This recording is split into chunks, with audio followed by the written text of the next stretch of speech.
you! You're scared. And you should be. This is not your company anymore. Leave the cheek of CM Punk.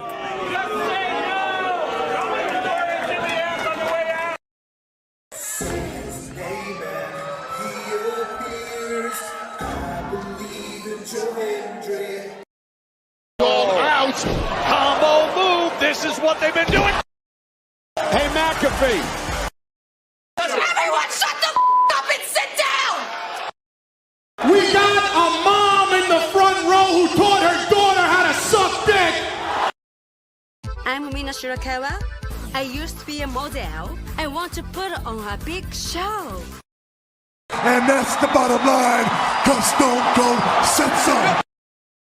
What is going on, everybody? Welcome once again to the Saturday Shenanigans, hosted by yours truly, the Renegade J.J. Williams. Hi, guys. Hi, guys. CM Punk drama bullshit to the side. I still consider Heyman the worst AEW champion they've had. First of all, we're going to bring in Walter Cruz. I said that as a joke when, what's his name, did his promo Monday. He said, I'm from a prestige university. I said he majored in Steiner, man. We've got the He-Man, James Hebert, in the house. I do really cool in dumb things. Mutants. Right. A lot of shit going on here. A lot of fucking crazy ass shit. Where is Noah JD? Well, say his name and he appears, because we believe in Noah Foster. Fuck is this intro? It is one of those things where as fans we do have these desires of what we want to see, but sometimes you can't always get what you want, and there are reasons you truly don't get what you want. I wouldn't even listen to this in Grand Theft Auto San Andreas. What the fuck is this shit? God, rapid whack. Like I said, never been a greater time to be a wrestling fan than with more companies in a more lucrative spot, in a more comfortable business spot, in a sense of mind, it seems, than ever. Again, WWE is not the only one. It is not the end-all, be-all. So let's go back to the Renegade Wrestling JJ Williams to get the official word. JJ, speak! Make sure you tune in every week, because you never know who's going to drop in to join the shenanigans. Catboy is in the house. Hello, my internet family. I say if you want to make them as evil as possible, make them really mad. We have Mansfield joining the party now. What is going on, Josh? Like I told no one when we were in Cleveland, him joining JCU was just an unfortunate side effect of my shenanigans towards you, JJ. I know how it can get better, Noah. The panel chooses you. Shut the fuck up, Josh. He said that so like. We got the intro back. Yeah, I was gonna say. Just like how you and I had lunch together the other week. That was different. Ladies and gentlemen, the Queen is here. Say his name and he appears. We believe in King A-Train. There are so many believers in Joe Hendry. The only person on this panel that doesn't believe in Joe Hendry is King A-Train.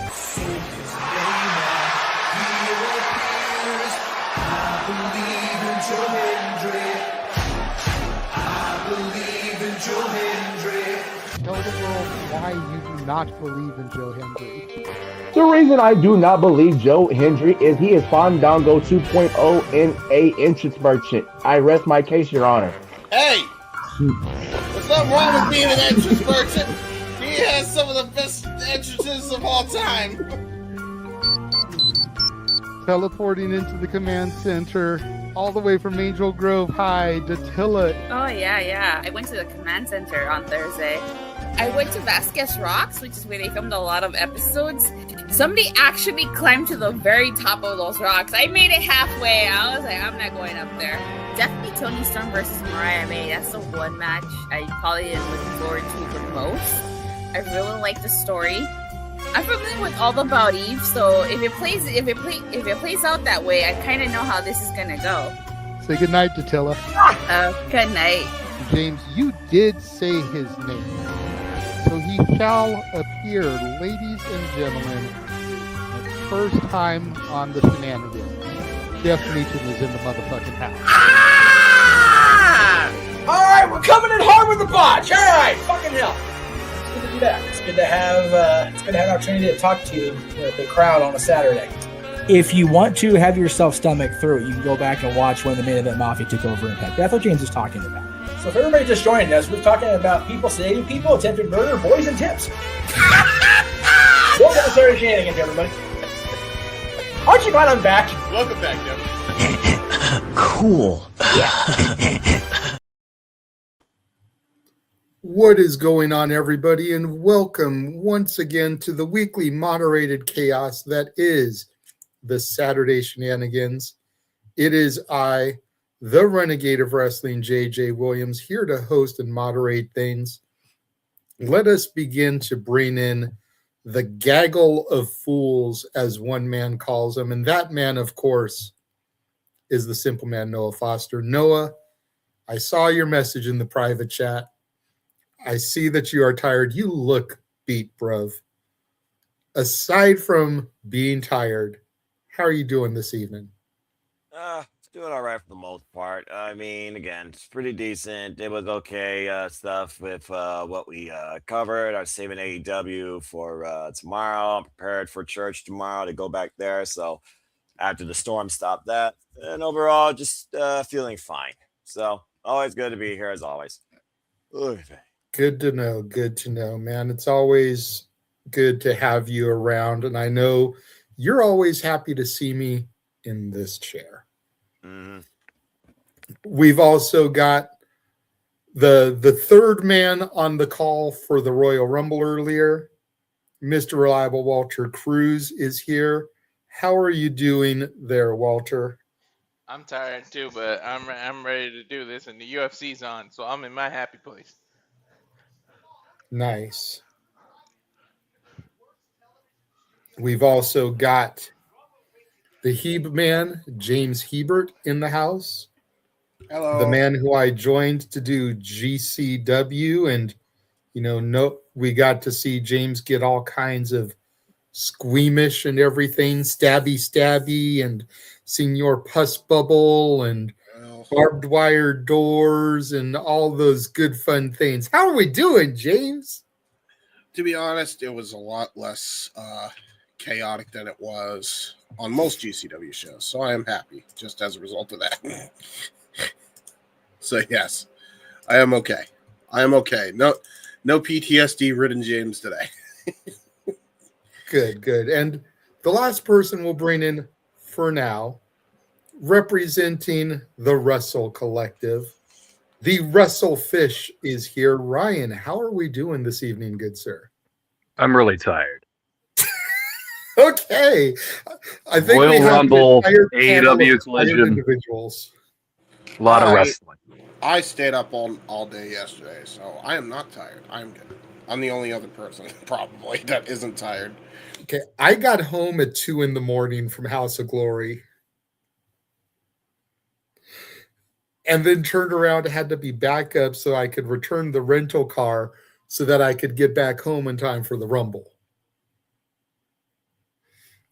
I think everyone's a little bit tired, a little bit sleepy here. But other than that, you're good, Russell Fish? Yes. Good. All right, we'll just jump right into it then, I will ask our guest here, the Russell Fish, and I only say guest because he's not here every week. He's becoming a regular, but he's not here all the time. Do you want to start with the wrestling that we've watched and covered on the channel, or should we talk about the All Elite debut and the NXT star whose contract has expired and chosen not to resign? Where do we start tonight, Ryan? I feel like we should cover with what we've covered. We should start with what we've covered first. Fair enough. In terms of broadcast. For continuity's sake. Yep. Fair enough. Well, we were unable to do MLW on Thursday, like I thought, because, they decided they wanted to push it back a week. have it happen Well, live tape and delay. then stream it on YouTube a week later. I love Hey. tape delays. Well, hey, at least they have a tape delay and they actually told you instead of what we had to deal with, Ryan. Do we want to start with that first or what? Hold on, James. We're going in order because we also announced we were going to do Global Wars, but apparently that happened live and is going to be aired this week as well. So we weren't able to cover Global Wars as well. So Thursday was just shot for everybody. Yeah, fair. Okay. So to our fans out there that were looking forward to the MLW and ROH coverage this week, we apologize. But circumstances beyond our control. Much like last night in House of Glory. So we'll let Ryan and James talk a little bit about what they did or did not see. And then I can kind of take it over for there. And I apologize to the gentlemen. Spoilers will be involved to a certain extent. And then y'all can decide if you want to run it back and retroactively call it or if you just want to let it fly off away. Speaking of, should I get the? I think I should get that thing real quick. Do you have the meme? Go ahead. Do you have the meme that you can put? Can we just put the meme up? Yeah. You know what? It's fair. When we get that, Can we share the meme with the class? It's a still image. It should be fine. yes, we can. Let me look. So, There it is. as James does that, I will regale you with the tale of last night. So we get in the studio about 20 minutes till the show's supposed to go on. Then we get to we run it down. We think we're running out of time. House of Glory has a lot of production errors all the time to the point where the show rarely ever starts on time. It just is what it is.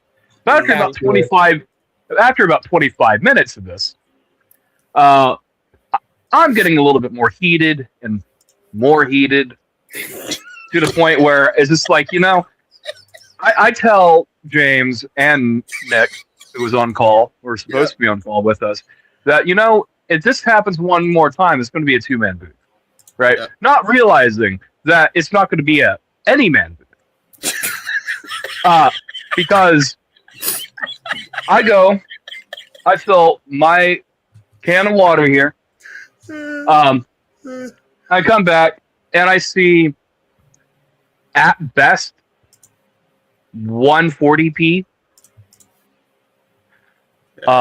And subsequently, the P in Master P stands for pixels, by the way.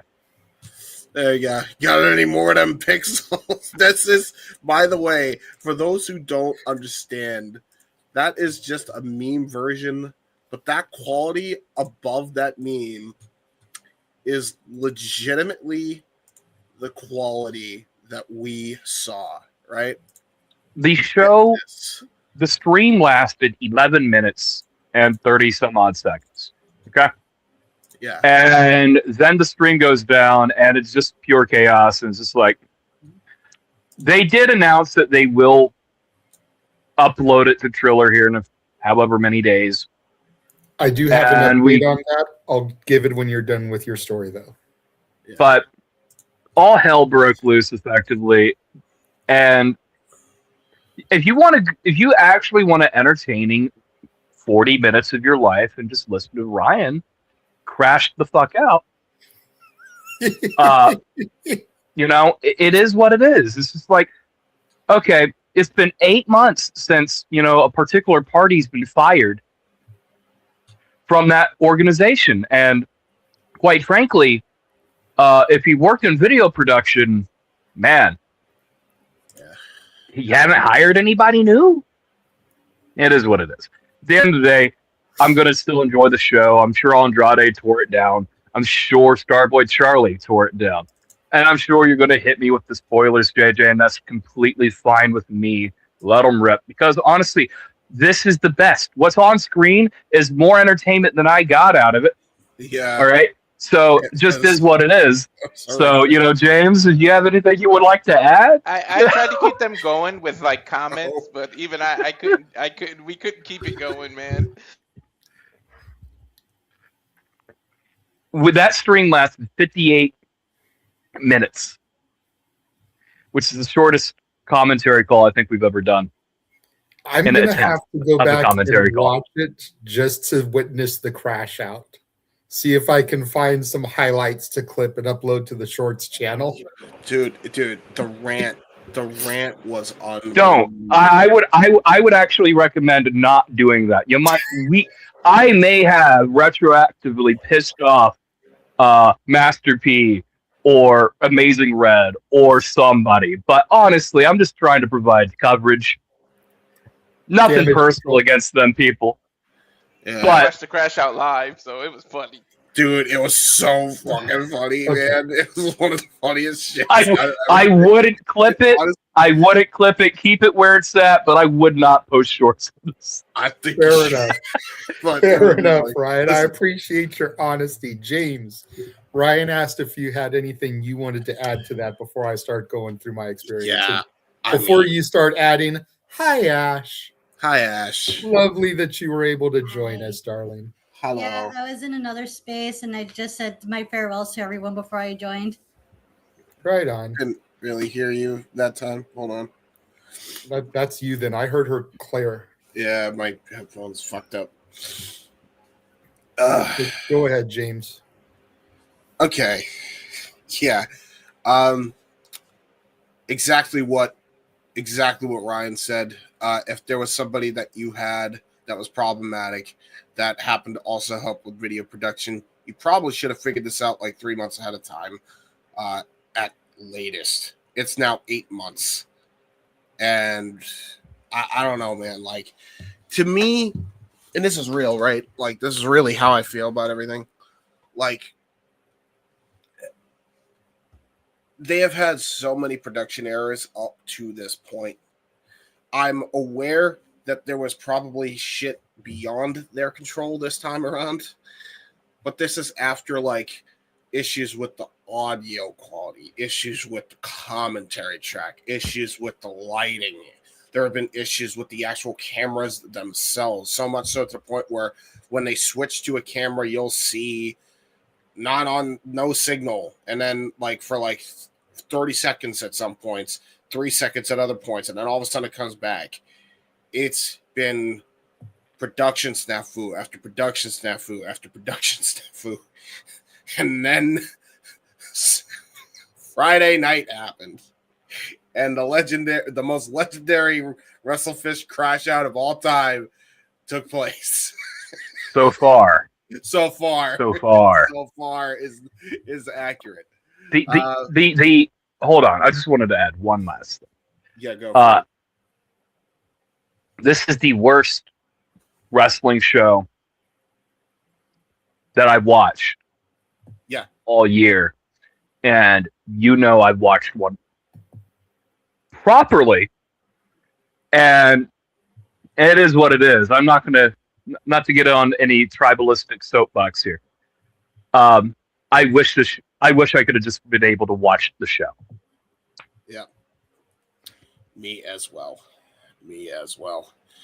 It was woeful. JJ, did you have fun? I did have fun. It was a blast. It was. Okay. I will say that it seemed odd that the show wasn't starting promptly. And I get independent wrestling, doesn't always start on time, as you pointed out. House of Glory, notorious for starting a little bit late. But it seemed while we were hanging out in the concourse area, milling around the different merch booths, that it felt like it was taking an obscenely longer amount of time than normal. But worked to our benefit, able to go to the bathroom, get to the seats, get some drinks, get my Charles Mason Root of All Evil t-shirt, the whole nine, And then everything started, and I had no knowledge of the technical difficulties.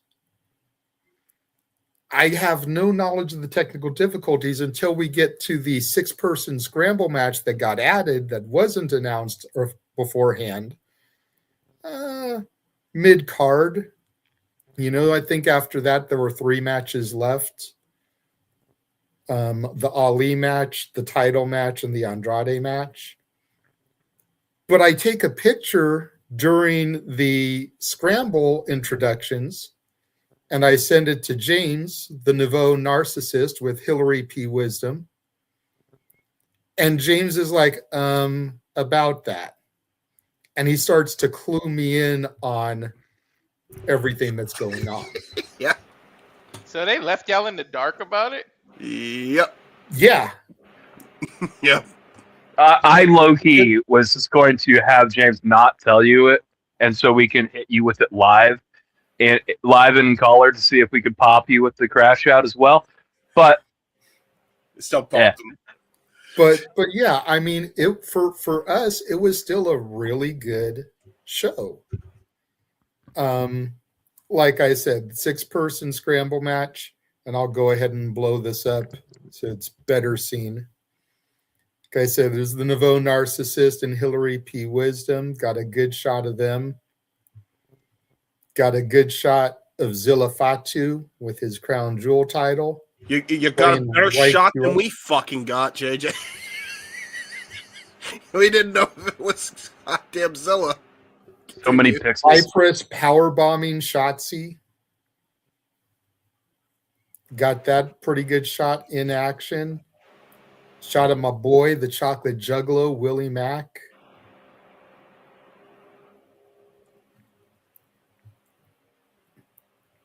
It. There it is. There we are. All in all, it was a really solid show. We started off, Zilla came out kind of welcoming everybody. His cousin came out and started fucking with him. Oh, what, Lance? Yeah. Oh, that's what that was. I see. Went into the first match, which was Starboy Charlie and the infamous banger, like I knew it would be. From there, we went to the women's match, Shotzi and Vipress. I think I don't remember the exact match order. It's irrelevant, but that was a good, solid match. There were a few moments in the match where they were kind of getting sloppy. Yeah. Kind of to be expected. Vipress is still trying to get her footing. She's better than some on the indie circuit, but she's not TV ready yet. But her and Shotzi had a decent match. Zilla and Willie was a hard-hitting Haas fight like I knew it would be. Yeah. Cash Flow, Ken Broadway versus Mustafa Ali went hard. Apparently, Mustafa Ali was basically brought back to see if Ken Broadway had put in the reps and was ready to actually be part of House of Glory again. And after the match, Ali said that he had earned his spot back on the roster. Ali talking about how it took him 7 hours to get there because of bullshit in Chicago, trying to get out of there. And he was like, it would have been really easy to cancel my flight and everything and just not show up. But that's not the type of person that he is. 5150 versus Main Event. It was cool getting to see Main Event live. Still teasing some dissension there.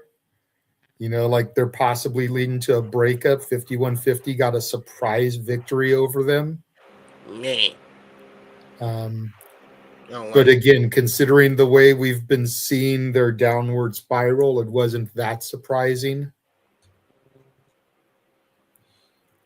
Mason versus Ray Horus was good. Yep, I bet. And then the main event, the reason that everybody was there, Andrade El Idolo versus Amazing Red, that shit fucking slaps, yo. Like, Yeah, of for course. real, it was so good. Of course it did. It was so good. But yeah, I mean, I don't want to give away too much, because if you guys do go back and watch it, I do want you to be genuinely surprised. I Yeah. will say that, you know, no titles changed hands. So that gives you some outcomes right there. But I also didn't expect any to change hands, really. No. You know, Vipress isn't going to beat Shotzi. Starboy's not going to beat Infamous. Horus isn't going to beat fucking Mason. Like, let's be real here.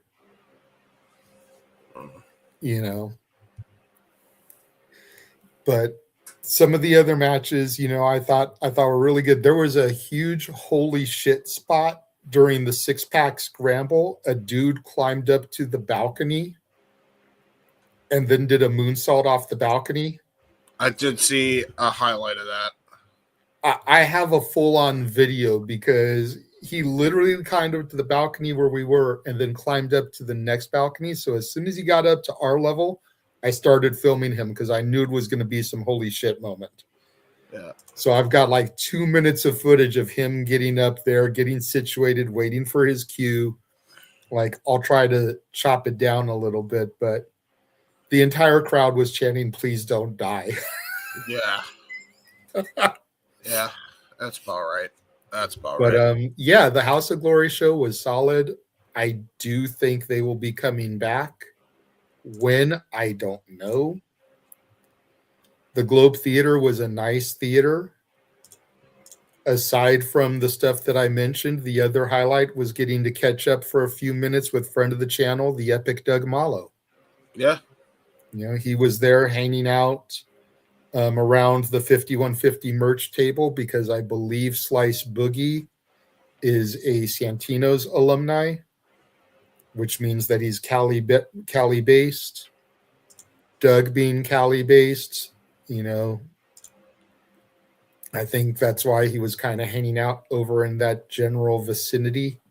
But he's 2 months ahead of schedule on his arm recovery. Hoping to be back here, I think he said by WrestleMania, if everything keeps progressing the way that it has been. It was supposed to be a longer time out, but with the progress he's making, he's thinking he might be ready for the collective shows. Knock on wood, hopefully everything goes good for him. But yeah, it was a solid show for us. So hopefully when you guys get to run it back and watch it again, whether you do it as a retro watch along or you just watch it as your leisure, since you guys have access to Triller, I hope you guys enjoyed as much as we did. Yes, sir. Yeah. I wish we could have seen it, man. It sounds like I knew that show was actually probably going to be a kick-ass show, too. It's like one of the few ones that really looked good on paper. We did see Denise Salcedo there. She was in the balcony across from us. Yeah. Datilla actually noticed her first and was like, "Is that Denise Salcedo over there?" And so I tweeted, you know, I think I spy with my little eye at the balcony across from me, Denise Salcedo, and I, added her. I was like, if it is you, hi, from the guy in the Justice League shirt. Nice. Nice. Because keeping with my tradition of wearing character button downs, I had one with like the Justice League characters on. And I could see her looking at her phone and then looking across, like trying to see me a couple times. But we never got to interact with her or talk to her. So, but yeah, she was there as well. And ironically, she announced today that Shotzi is going to be her guest at her live show in Vegas. So I'm assuming she probably ironed those details out while she was there, Yeah, fair. Get your business. Get your business going. Yep. But the House of Glory show, according to Triller, which of course we were on tonight for GCW, That will be airing at 11 Eastern, 8 Pacific tomorrow night. So if you guys want to double feature after doing the Superpower Slam, you can. Again, if you just want to chop it up and not do it, there's that option as well. But that is when it'll be airing on Triller at the later date, since you guys knew about that. James knew, because I was able to tell him when we went in for the GCW show, but now you know, Ryan. So I will let you guys converse in private and make that call. Yes. If you guys want to, you can just use the graphics you've already got, pretty much copy and paste the description that was in the description thing and put a take 2 on it, you know? Yeah. Yeah, fair. I'll let you guys discuss that on your own, though, and figure that out. But that was House of Glory. Good for you. At least you got Good, solid West Coast debut. And again, they pretty much sold the place out. It was packed in there. I definitely think they'll be coming back. Lots of thank you red chants at the end with him being in the main event. You know, not just for the match that he put on, but, you know, for bringing House of Glory to the West Coast, thanking him. So, yeah. Fair. From there, we go to the Royal Rumble. And since he's been so quiet, I'll let Noah kind of take the lead here. Noah. What's up? Right. Royal Rumble. So Royal Rumble from Riyadh, Saudi Arabia. We kick things off with the women, of course. Ladies first, as I'm sure Ash is very excited about. It definitely was a different outlook versus regular Rumble expectations. I wouldn't say you got a lot of surprise and nostalgia, but there was a lot more focus on the current roster that should carry the future if booked correctly. Stars that really shine include, but not limited to, Last Legend and Soruka, actually. We also saw the return of the Bellas together, including Jane's favorite auto-tune fiend, Brie Mode. We also saw a pickup of the rivalry with Charlotte Flair and Becky Lynch revisited, as the Queen was the Iron Woman starting off at number 1. Came up short. One of the big standouts, though, definitely was Last Legend. I think they definitely are giving her a proper showcase to push for the future, as she eliminated not only the Bellas, she also eliminated Io Sky, marquee names currently of WWE. First, remember, we saw Natty in the Women's Royal Rumble. We actually saw Natty kick a little bit of ass. Her Maxine got a little bit of a scrap, but she actually eliminated, sorry, Ash, the WWE Women's Intercontinental Champion, Becky Lynch. It was not AJ Lee. AJ Lee was not involved in this Rumble at all. Really, it came down to, can alliances still hold true to each other? The first one that fell apart was Asuka, as Kairi Sane inadvertently eliminated her with a sliding form to Io Sky got out of the way. And the silent rage, pun intended, on Asuka's face, I fear for Kairi Sane's well-being. Just saying. Going from there, regarding further relationships, we saw starting the Royal Rumble was actually Alexa Bliss and Charlotte Flair, who teased a lot of, I'm going to trap you with my finishing move, my finishing move, my finishing move, but they still kept their heart together. Now, whether or not one's heartbroken versus the other, Charlotte Flair did inadvertently eliminate Alexa Bliss after eliminating Nia Jax as well, who for duration was the biggest threat. Go figure. Unfortunately, the leader of America also failed, but Alba Fire definitely did her best to protect the president, and it was always a fun moment with Chelsea Green in there. Go figure. Also, meh.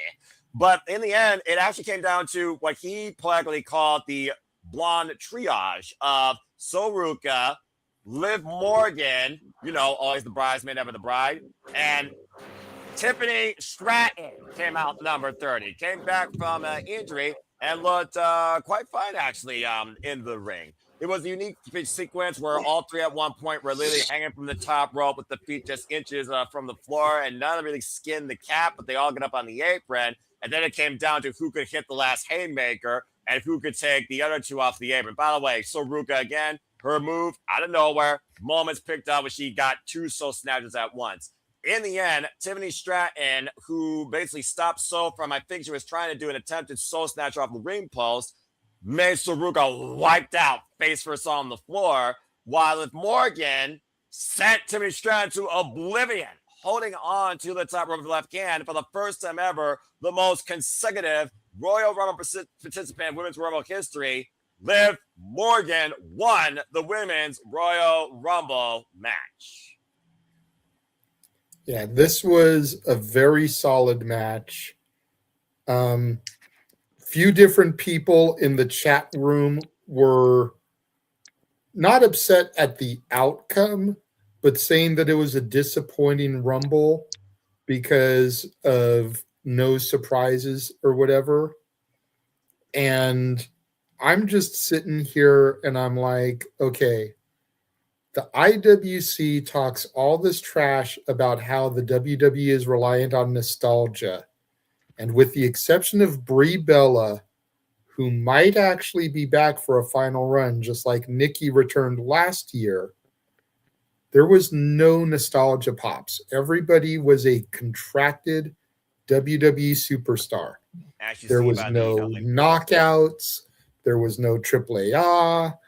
There was no Trish Stratus or Lita or Mickie James or any of these.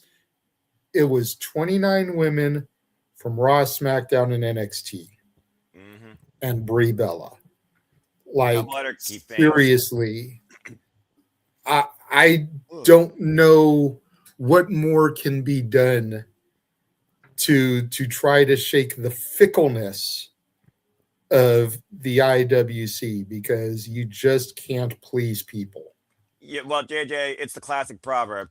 You can please some of the people all the time, but you can't please all of the people all the time. But also, there are some other interesting setups and teases here as the Royal Rumble does kind of dictate, okay, what happens with this versus this. Look at the names in 19 through 21. Julia, Io Sky, Asuka. They each all had their own little intermingling moment. At one point, Io was double teamed by Julia and Asuka. Liv Morgan actually eliminated Big Mommy Cool Raquel Rodriguez. While Roxanne Perez was not the Iron Woman this year, she also had a great run. And Kiana James, for what it was worth, she lasted for quite a long time, much to both me, JJ's, and my surprise. But yeah, Last Legend, Shoruka, incredible performances. And the Bellas actually eliminated Bailey and Lara Valkyria, going more to what JJ is referring to, and maybe they're going for one last run to finally become women's tag team champions. And freaking Rhea Ripley might need a rearranged spine after Raquel chocolate bombed her on the apron hard. Yeah, but all in all, it was a solid match. Datilla pointed out, I don't know if you saw, Ryan, Becky looked like the gold beast morpher. I didn't get to see And I it. mentioned I thought Io looked like the Yellow Ranger straight up. You straight up did. And again, Japanese origin of Power Rangers. We're not going down that geek road again, though. But anyway. Yeah, not trying to go down that rabbit hole, but just ironic. 100% ironic. But so yeah, that was the Women's Royal Rumble. And again, congratulations to first time number one, 14, and first time ever winner. Keyword, folks, a first time ever winner who's been in every Women's Royal Rumble since fracking 2018. Liv Morgan. yeah. The best showings, like Noah said, whether they are on the main roster now or they're still in, were the women of my NXT. Roxanne Perez, Julia, freaking Lash Legend, Kehlani Jordan, Sol Ruka, JC Jane. You know, I could keep going. I'm going to stop. I think I've made my point. Kiana James lasting way longer than everyone gave her credit for. Right. You know, my NXT showed up and showed out here tonight. And even Noah had to acknowledge them as to why they may still not be his NXT. Never will. He had to acknowledge the fact that my NXT showed the fuck out. Lola Vice. She may have been the most disappointing out of my NXT. Sorry, Walter. But seriously, that's maybe the most disappointing one out of my NXT. Because she didn't last that long. No. She came in, did her booty shimmer, and she was pretty much out. She lasted longer than Rusev did. But that's not saying much. No, it's not. I'll tell you that much right now. It is not. Walter, anything you want to add to the Women's Rumble? The fact there was over double digits, by the way, when number 30 was out, by the way, also shows how far they were trying to push this thing. There was close to like half the field left after number 30 was in the ring. It was ridiculous. Good match. Yeah, Lash Legend. I think she eliminated 5 or 6 people on. Good showing. I got to pick. I got to say Lola when she came out because we were going back and forth with the numbers. So overall, good match. Good. Congratulations to Liv. Finally, she was a bride instead of always a bridesmaid. But yeah, it was great. For the people that say lack of surprises, yeah, you can't satisfy everyone. But I feel like in order to the same people that were bitching about that the new generation isn't getting a chance, you're not pushing new superstars. They do it, and then you complain that they didn't bring back nostalgia for the Royal Rumble. So, oh shit. Okay, but yeah. Okay, good. Yes, P-Pop. There's the Mario moment I was waiting for. There goes Walter. We need a cutout of Walter with a shakeout like they did with the Mario ones when Walter gets those key points for UFC. But yeah, and again, like I said, when it comes to me looking at WWE particularly, I'm asking them to show me what's ahead for this coming in the next generation. And this Women's Royal Rumble, for the first time since I can recall in short history, justified there is a lot that could come forward if booked properly for the women of WWE. I was very impressed. It was a pretty damn good Rumble. So even if you didn't watch it, I encourage you to take a chance and see for yourself what is to come and who could be a standout to come, not just name Soruka or Lash Legend. James, Ryan, or Ash, anything that you'd like to say about the Rumble? Go ahead, Ryan. I saw your hand. I just want to add a couple things. One, Gear of the Night goes to Roxanne Perez with her Shigo Kim Possible inspired gear. I noticed that too, yeah. There. I knew he was going to go there. But to the no surprises thing, who would? I mean this with respect, okay? Because I've watched every Women's Royal Rumble. Who the fuck do you want in the Royal Rumble? Like usually the Men's Rumble has the least amount of surprises in it over the course of the last 4, 5, 6 years. All right. This is accurate. So, I don't praise WWE a lot anymore. Same. I've said that the Royal Rumble is the only show that they have a year that still has its magic. Okay, that you can sit down, if you don't watch any show the entire year, and you just sit and you watch the Royal Rumble, it's the most bare bones, basic thing you can use, and it's still impressive. And every woman in this match showed out. I am not a fan of JJ's NXT in real time. Same. These women showed up, impressed me. And this is me saying it, JJ. I don't watch WWE. We haven't had too many conversations this last year where I've talked positively about WWE. I know this. This was a good Rumble. And congrats, Liv Morgan. I'm looking forward to her and Big Mommy Cool at Mania. Sounds like you're already calling what Monday Night Raw might be, because again, let's keep in mind here, everybody, Raquel Rodriguez is challenging Stephanie Valkyria La Primera for the WWE Women's World Heavyweight Championship this Monday night on Raw in a Philadelphia street fight. Yeah, to Ryan's point, I think we've had just about every blast from the past surprise guest we could get, with the exception of Sable. Yeah, very much. You know, we've had Trish, we've had Lita, we've had Mickey, we've had Ivory, we've had Molly. You know, I think we've had Jacqueline. Yes. We've had Melina. Yes. We've had Michelle McCool more times than I'd like to count. Accurate. Jazz maybe. Gail Kim maybe, now that she's a free agent again and it's not the Vince McMahon era.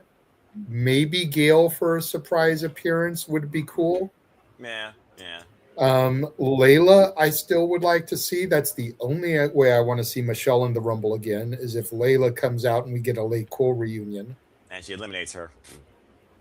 That is the only way I want to see Michelle McCool in another fucking Rumble. But yeah, it's like we've pretty much had, are we going to trot Leilani Kai out there? Please, no. I mean, she's active on X. Maybe she can get in the ring and do something. It'd be like having the Fabulous Moolah or Mae Young come out there. I think there were. I'm just making an example in the fact that there's very few people that you could really pull anymore that would be a surprise. To Ryan's point, we've done the nostalgia, and the fact that there used to be a time when the Rumble began when it was like, do they even have 30 women for the Rumble? And this year there was 29 women. You could have put Alba in there. That would have been 30 instead of giving it to Brie. I agree, There's by the way. Other NXT women you could have given that spot to instead of giving it to Brie. Surprised they didn't put You could have Gail given it to some women from Evolve or like a Kendall Gray instead of giving it to Brie. with a lust in Kendall. Point being, they had women left over. I'm not mad Brie was in it.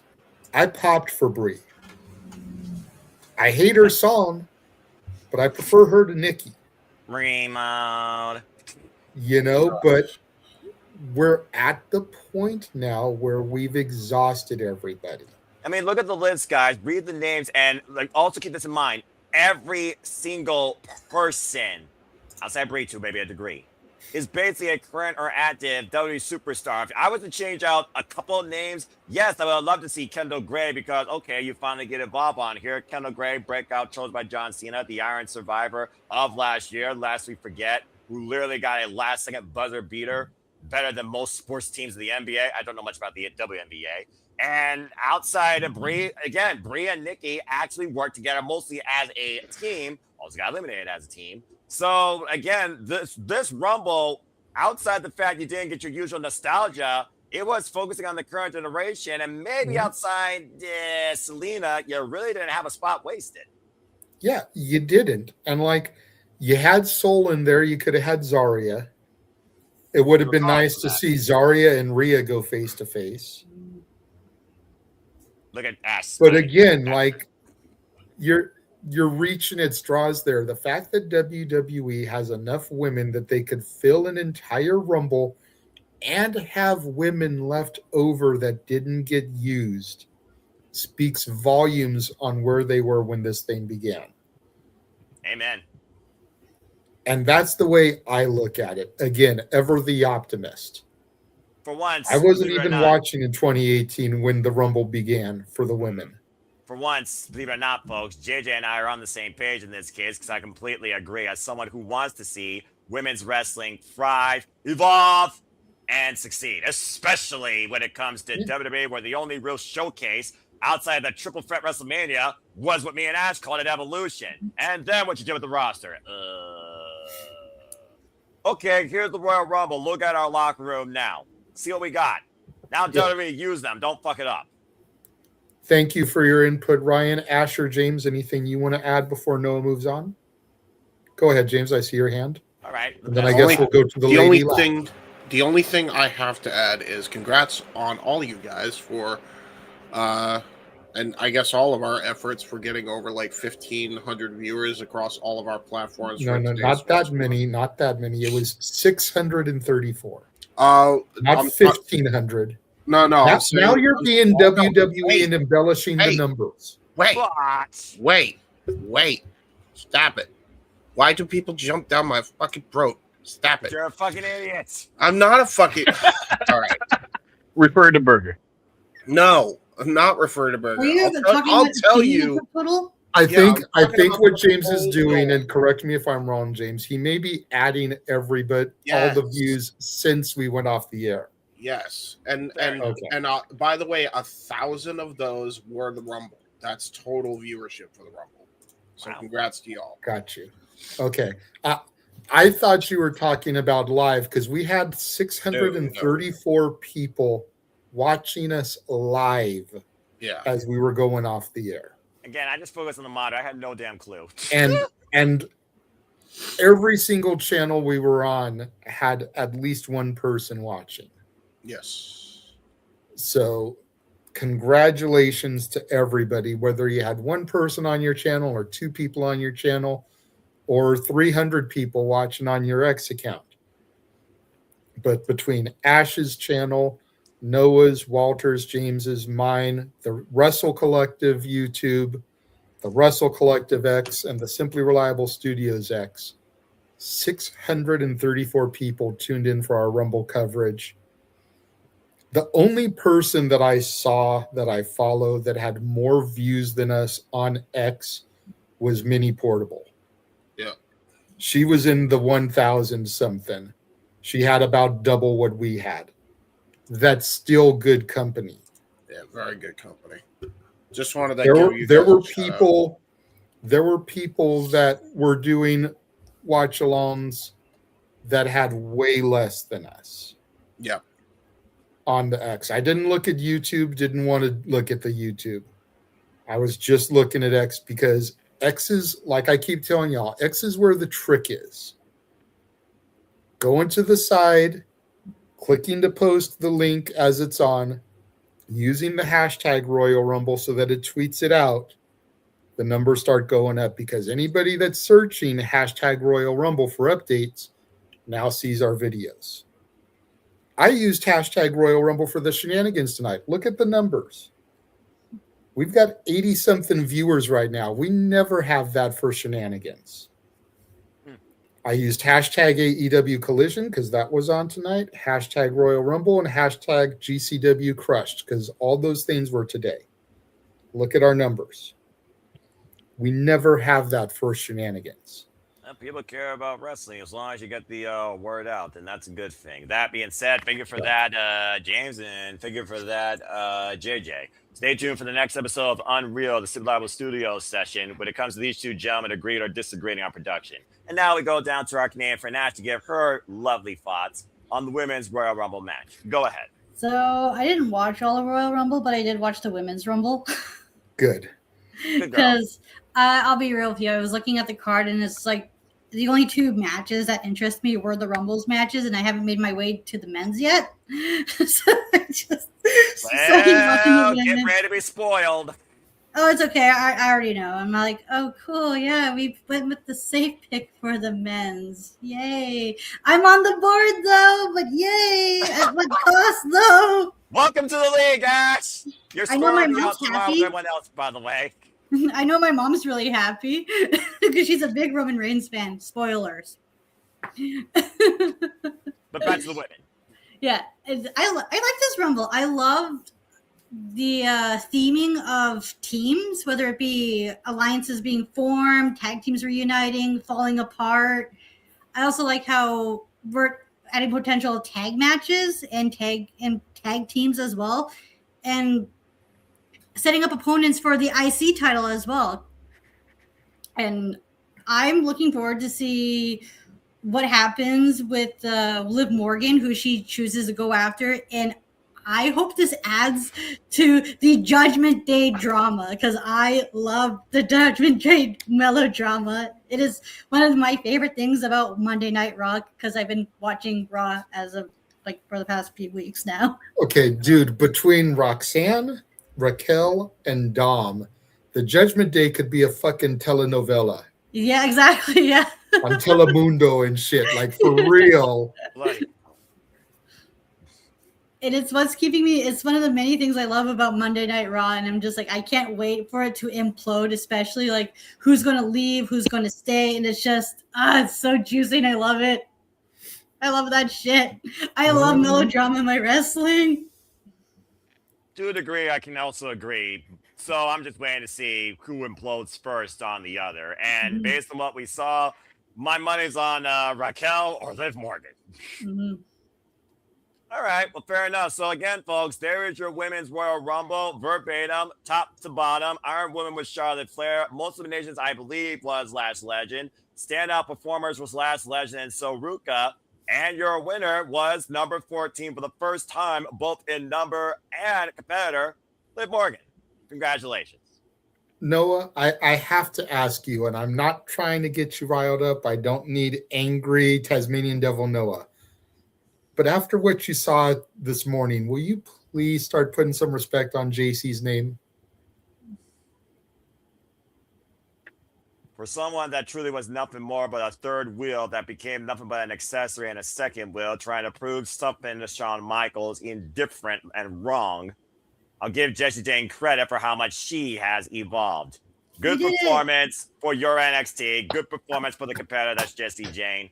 Still don't give a shit all about your NXT or her as champion, but it's still a crowning moment. I'm not asking for all that. I'm not asking for you to be like, it's my NXT now, and I'll tune in every Tuesday to the CW network. And I'm not expecting you to bow down, but just I feel like the hatred was too venomous on her. And like, two-time NXT Women's Champion, Knockouts Champion, former NXT Tag Champion 2 times. And then her performance in the Rumble this morning, it was like, I asked you then, put some respect on her name, and you just vehemently would not give her an iota of respect. So that's all I'm asking now is, do you now put some respect on her name? I'm going to be a wrestling fan of my own decorum if I didn't after seeing her performance. Fine. I'll give her flowers. Good stuff. Thank you, I love the fact Soruka snatched her soul, though, teasing that hopefully maybe she's the one to take the towel off her. Yes, Ash. I want to say I just want to give a shout out to the women of NXT. They did a really good job, and they all had a good showing. Whether they were just on the brand or the call-ups too, they all had a very good, solid showing. Thank you, Ash. Thank you. For that is my NXT. Damn it. What a fucking fight. I have no clue. All right. Well, that being said, moving on from there, from happiness to something that's going to be bittersweet. Hold on. Datilla chiming in the chat. She was the Double J of TNA. Oh my God. Help me. Please. There is no help for you, James. Wee woo. Please move on. I like Double J Jeff Jarrett, but well, speaking of Double J Jeff Jarrett, and of course his nostalgia that was his in TNA, let's talk about who was the original X Division champion of TNA and the phenomenal one who took on the Ring General Gunther. It was a long, hard, bloody, freaking endurance that led to a career murder, as AJ Styles did everything he could to try and overcome the Ring General's power, but every chance that AJ got, Gunther knocked his fucking head off with a clothesline or a chop. At one point, bludgeoning him over and over and over again, nearly to the point of referee calling for a disqualification. There was a point he was able to get the calf crusher, try to keep him towards center, try to look for the tap out, but Gunther, there was no fake out tap out this time. Just sheer endurance, and I think a level of aggravation. Things really kicked into high gear, though, of course, when AJ was finally able to hit the Styles Clash on him after neutralizing his leg with a 450 splash from the top rope for AJ's nearest fall. And then the end of the match to just keep things short and simple because it was a match of endurance. And we know Gunther's simplicity as the Ring General. Chops, clotheslines, take your fucking head off with a lariat, sleeper holds. The career killer used his career-killing finisher and did not let go whatsoever. 4 to 3 times, somehow he adjusted, takeover, bringing AJ back towards center, squeezing the life out of Phenomenal every chance he could, while AJ still relentlessly tried to fight back until the hand could not cease to hit the mat. Ladies and gentlemen, the Phenomenal AJ Styles' career is over. Gunther won via submission, incapacitation, sleeper hold. As AJ was about to take the gloves off and leave them in the ring, he put him back on to show once again, begging the fans with the P1, taking in the moment for a good 3 minutes. AJ Styles is done. Gunther wins again. At least his WWE career is done. I would like to believe that it's done, but they kept beating to death that this could be the end of his WWE career. So the $1 million question is, does he have one more run in TNA? You know, at least like until Bound for Glory. I'd be here TNA for pay him? I don't know. I don't know if TNA pays him. I don't know if AMC pays him. I don't know if WWE pays him because he's still technically under contract until I think February or March. Correct. So it's like, I'm not sure how that would work. I don't know if it would be a per appearance deal or a 3-month contract. But I'd be okay with it because we were talking about it a little bit in Able Space, and I know you were there, Ryan. You know, there's people there for him to have matches with, whether it's one more round with Frankie Kazarian, or whether it's putting over a Leon Slater or a Mike Santana, maybe having another round with Eric Young. You know, there's a good array of opponents there, much like the Cena Farewell Tour. But I'd be okay with him having a 6-month run there as long as they didn't waste the matches. Lord knows TNA needs some sort of talent. They almost have a skeleton crew size roster right now, especially with the firing of Steve Macklin. Yeah. I'm not going to sit on a soapbox. I'm not going to pitch what I want for AJ Styles.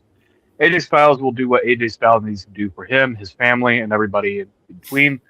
He's got a lot of kids. Right. He's got a lot of kids. That's a lot of college buds.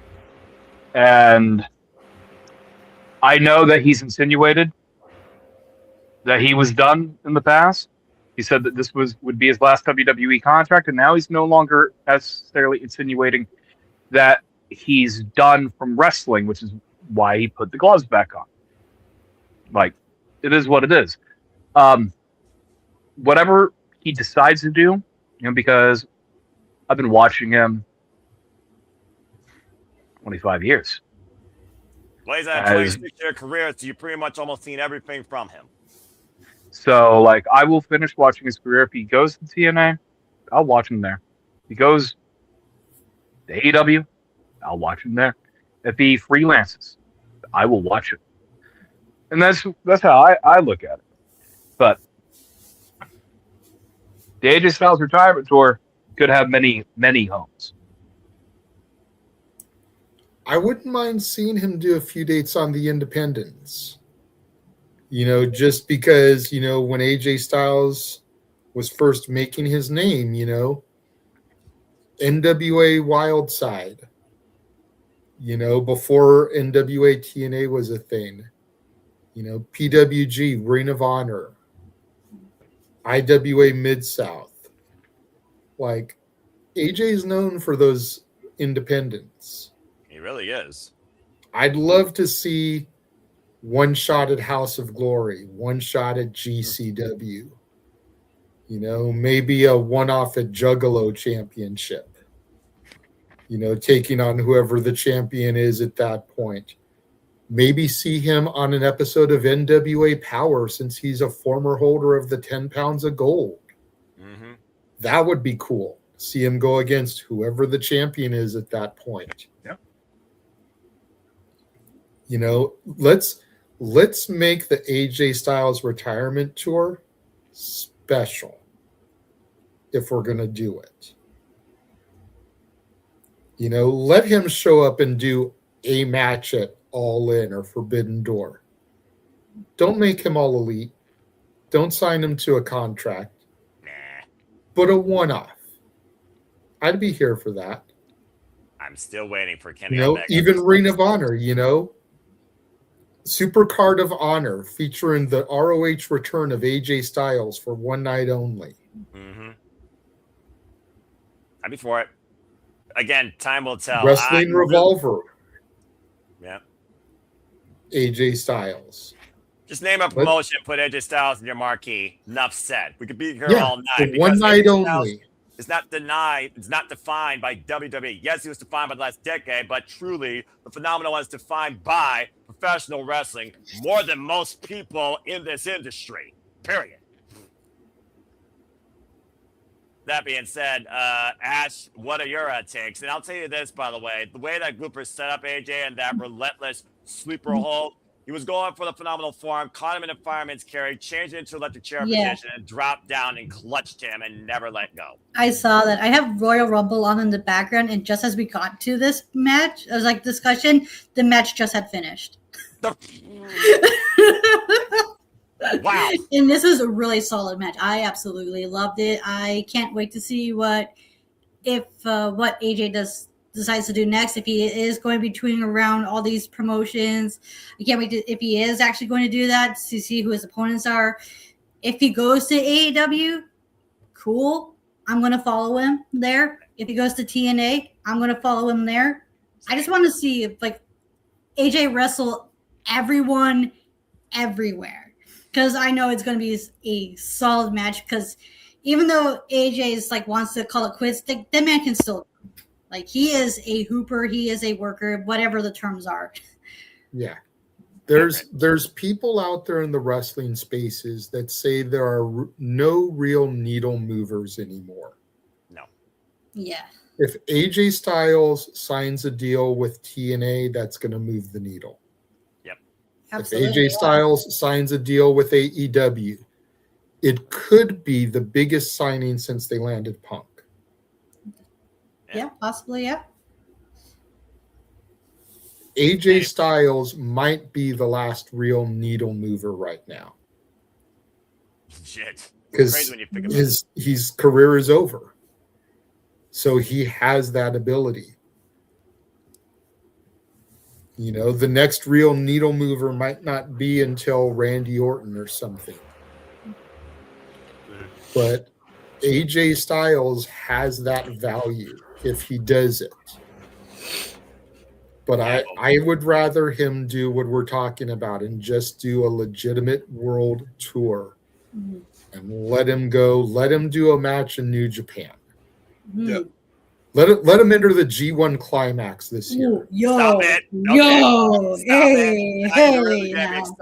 Look, I'm getting Noah excited there. Stop it. Go on, do it. AJ Styles and Repro would be pretty dope, because he has history there too. Michael Oku and AJ Styles, I'd be for it. I mean, Michael Oku is literally the king of the half crab. Put him in Pro Wrestling Noah. He already took on Marufuji. Doesn't mean he can't take on the likes of Masa Kitamiya or Amakusa. I'm for it. I'm legit for this. Free agent AJ Styles. I'm for it, man. There you go. So many possibilities that we can do with AJ now. Bottom line, we don't want it to be done here. Put him in Major League Pro Wrestling. Take on I don't care who. Josh Alexander versus AJ Styles. Just let me hear Marvinello call one more match of AJ Styles, like he did call all the matches back when he was on 2016 and called the John Cena trilogy. Please and thank you. Walter or James, anything you want to add to this AJ Styles stuff? I'll say this. I have yet to watch the Rumble. I am looking forward to watching this. I am happy for AJ that he can kind of hang up this part of his career. I hope to see him in other places. I think everybody is like, well, it was time for him to wind down. Why doesn't he just retire in WWE? AJ should retire on the indies, even if that means signing with the other company in AEW, which is basically pro indie. I say that because AJ Styles, his entire career is basically one big fuck you to the Fed. Fuck you, I can make it. And he did. He is the only wrestler in the history of pro wrestling, or one of the few in pro wrestling, that has held the IWGP World Championship, the NWA World Heavyweight Championship, and the WWE World Heavyweight Championship. And the TNA World Championship. And the ROH title, too. Yep. Just about every championship you can think of, this man's won. But the three in particular are the most prestigious lineages in all of pro wrestling. Mm-hmm. AJ did that. Oh, he also held the Repro heavyweight title, too, at one point. Yes, he did. The British Heavyweight Championship. Very good, Ash. It was inconceivable that a TNA guy could go over to WWE, especially the face of TNA, and become their face that runs the place, right? He did that. He accomplished that more than once. And he bypassed NXT. Yeah, exactly. Because Vince didn't know Jack Diddley about him. That's ultimately where it comes down to, man. Like, he proved everybody wrong. I can't think of a better way for him to go out on his shield than to do it in the Indies, where he made his name in the first place. Amen. That's how I feel about it. If there's really a king of the Indies, it's not Ricochet, it's AJ Styles. Yeah. I just echo everybody's sentiment. There's not much more to add. It was a hell of a night. It was sad to see, but I do think putting the gloves down, faking it, and putting them back on does mean something. So whatever's next, this chapter, but it would be fun to see him go to a producer role, and him and Bobby Roode are producers. Like, who would think that? Like, after what the shit they did at TNA, that'd be kind of funny. Oh, I love that match. I'm gonna go back. Bobby and Roode, let them run into each other Petey backstage. Williams. Yeah, TNA takes over WWE. Maybe we actually get some really great creative for once. Just saying. Freaking calling a summit of TNA wrestling. Thanks, JJ. Thanks, Walter, by the way. But you're mostly silent during that match, by the way. This guy, by the way, guys, was one of the most silent, non-jovial, non-pun intended people I've ever seen on a call during a match. He barely spoke a damn word. I was basically carrying the whole thing almost by myself. And again, AJ, at the moments that he almost got the fall, it's almost like he had ASMR moments, thinking like, especially with the takeover that AJ got out. It's because it was hitting me that it's actually could be over, and it's like I said, it was messing with my own mortality to think that all these people are retiring that I grew up watching. It's like, what the fuck? I'm feeling old. So you were Dude, seriously, like watching, I think it started for all of us this past year when we did the Sabu match.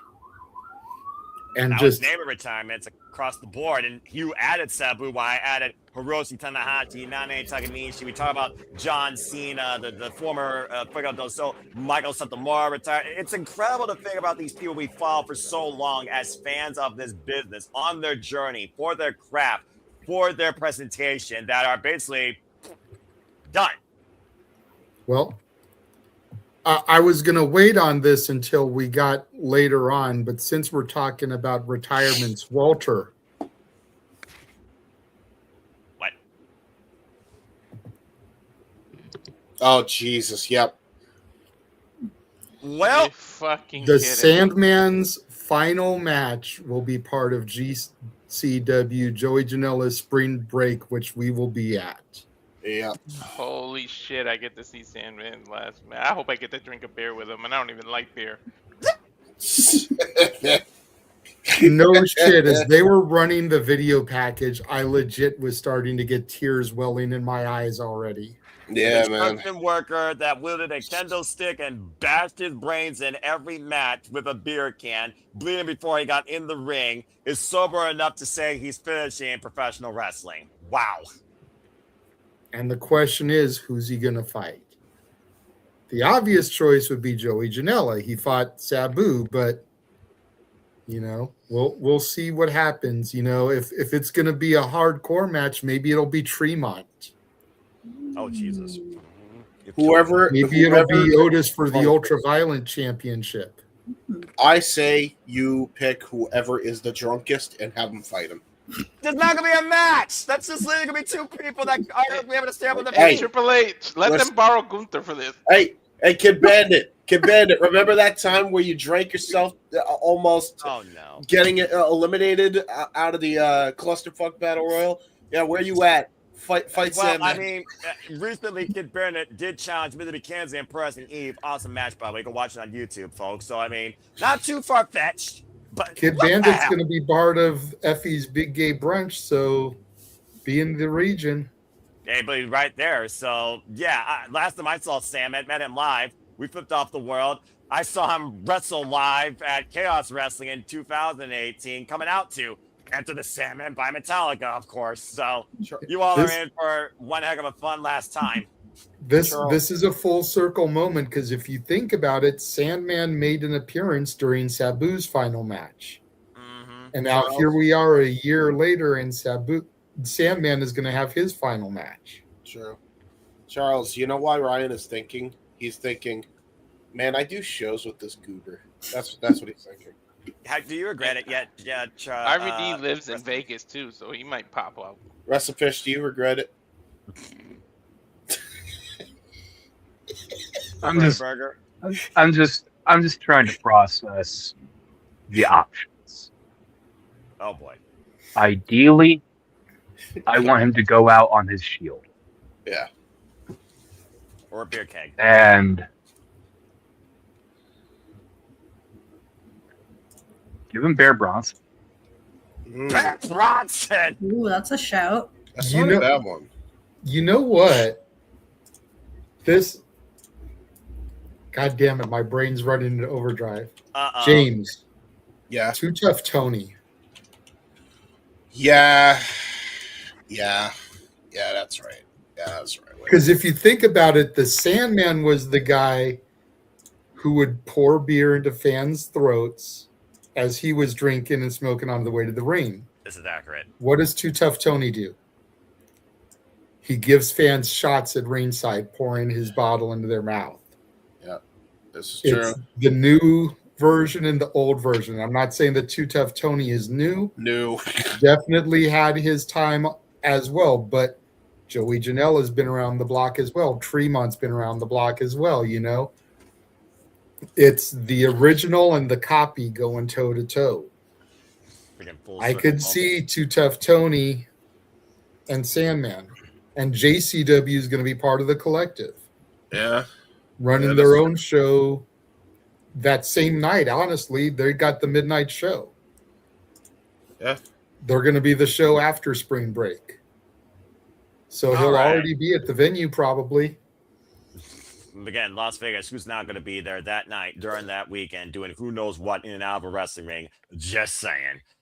Well, enjoy that final Sandman entrance and experience and match. JJ and Walter versus Blank. Ash, anything you want to add regarding Sandman versus Blank, his last match, or the AJ before we get back to our regular scheduled programming?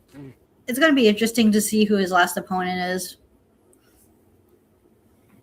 Yeah. And I hope the match turns out well, you know, for a Sandman match. I hear that, I don't want to sound like a dickhead and say it's just nostalgia, but at the same time, it's going to be a fun time. Yeah. Sandman was never the greatest technician. No. So I'm not expecting a Benoit Angle Matt Classic. Yeah. As long as it's entertaining, as long as Sandman gets some of the greatest hits in there. Yeah. You know, let him hit the Rolling Rock. Mm-hmm. You know, the Swanton that he did. Yep. Let him get some kendo stick shots in. I'm happy. Mm-hmm. But getting to see him make the Sandman entrance one more time, that's going to be so cool because I've said it before. I was at the only show where the real ECW came to LA. And Sandman walked in front of the barricade where I was sitting, but he didn't come up to my section. So, like, I've seen an entrance before, but that was 26 years ago. Wow. That's crazy. Okay, some of y'all were wee lads and lasses back then. This is accurate. So Yep. just it's crazy to think that I'm gonna get to see the last one. Well, it's not a dream, it's a reality. So enjoy that. And again, AJ Styles, thank you for your career, WWE and blank, to see what the future holds for the Phenomenal One. Stay tuned, folks. I'm sure it'll be a Chris Van Vliet interview, if nothing else, outside the one he just recently did. But something tells me this guy's not ready to leave it alone inside a wrestling ring yet. Just saying. All right. Well, that being said, moving on to our semi-main, Drew McIntyre and Sami Zayn. Drew won. Drew McIntyre, he literally Claymored Sami Zayn's face 4 times, made it as personal as possible. It did raise the people's spirits, though, seeing Sami Zayn come out. The ultimate, of course, underdog from the underground. He fought very hard. He, at one point, was able to get the haluva kick, but just draped the arm over. The story here, though, was early in the match with a topic on Kilo. Looked like he rearranged his lower lumbar. And the referee was almost wondering, did he injure himself? And again, Drew McIntyre did not give a fuck. Stayed constantly on the attack. At one point, 3 future shot DDTs in a row, showing how almost aggravated he was being in Sami Zayn at this point. And Sami Zayn, of course, continued to kick out, try to survive. At one point, I thought they were going to stop the match because he literally got powerbomb into the Arabian announce table. And referees and officials came out to check on Sammy, but Drew's like, nope, I'm going to bring you back to the ring and kill you. At one point, literally, Sami Zayn was able to hit the exploder, was looking for the haluva, and he ran right into a Claymore. But somehow Sammy still kicked out. To the point, though, that Drew McIntyre's like, I'm done. I'm going to finish you. I know you're done. He hit one more Claymore, but this time he wanted Sami Zayn to literally see it while it's literally basically on, let's call it is, life support. He's like, look at me. Claymore, why he wasn't even on his knees. 4 Claymores later, Drew McIntyre, 1, 2, 3. That's all, folks. Does anyone have anything to add regarding Sami Zayn? First loss, probably, in Saudi Arabia. Sami Zayn's first chance to the world title since Roman Reigns in Montreal, literally a couple years ago, if you can believe it.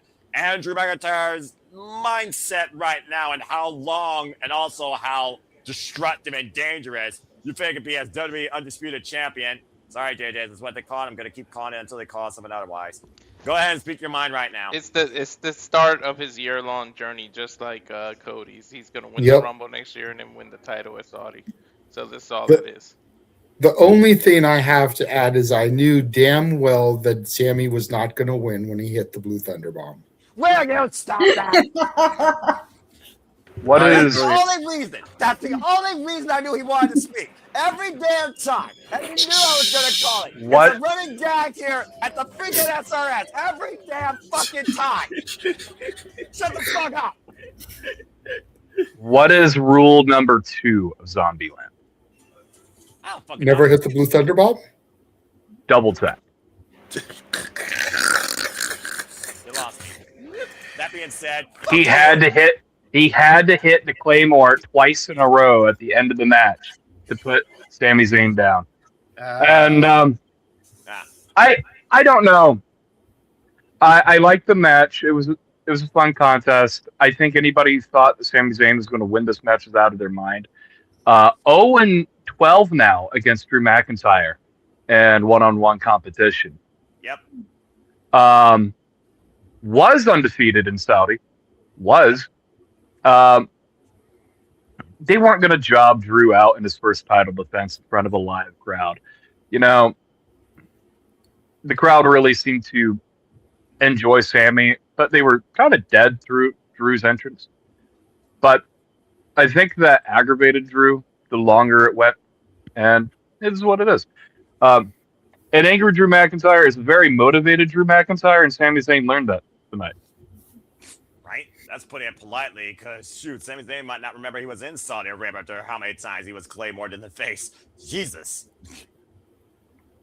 Ash, you're probably about to watch that, but anything you want to add regarding that outlook? Yeah, that spot you said about him doing that flip outside, yeah, that was nasty. Yeah, bad landing. Yeah, I'm just watching the match right now. It's funny enough. The match had just started as we were talking about it. You got a commercial break for freaking GCW hype up while you were waiting for this match to start, and it was more effective than the 3-minute ESPN break. Go figure.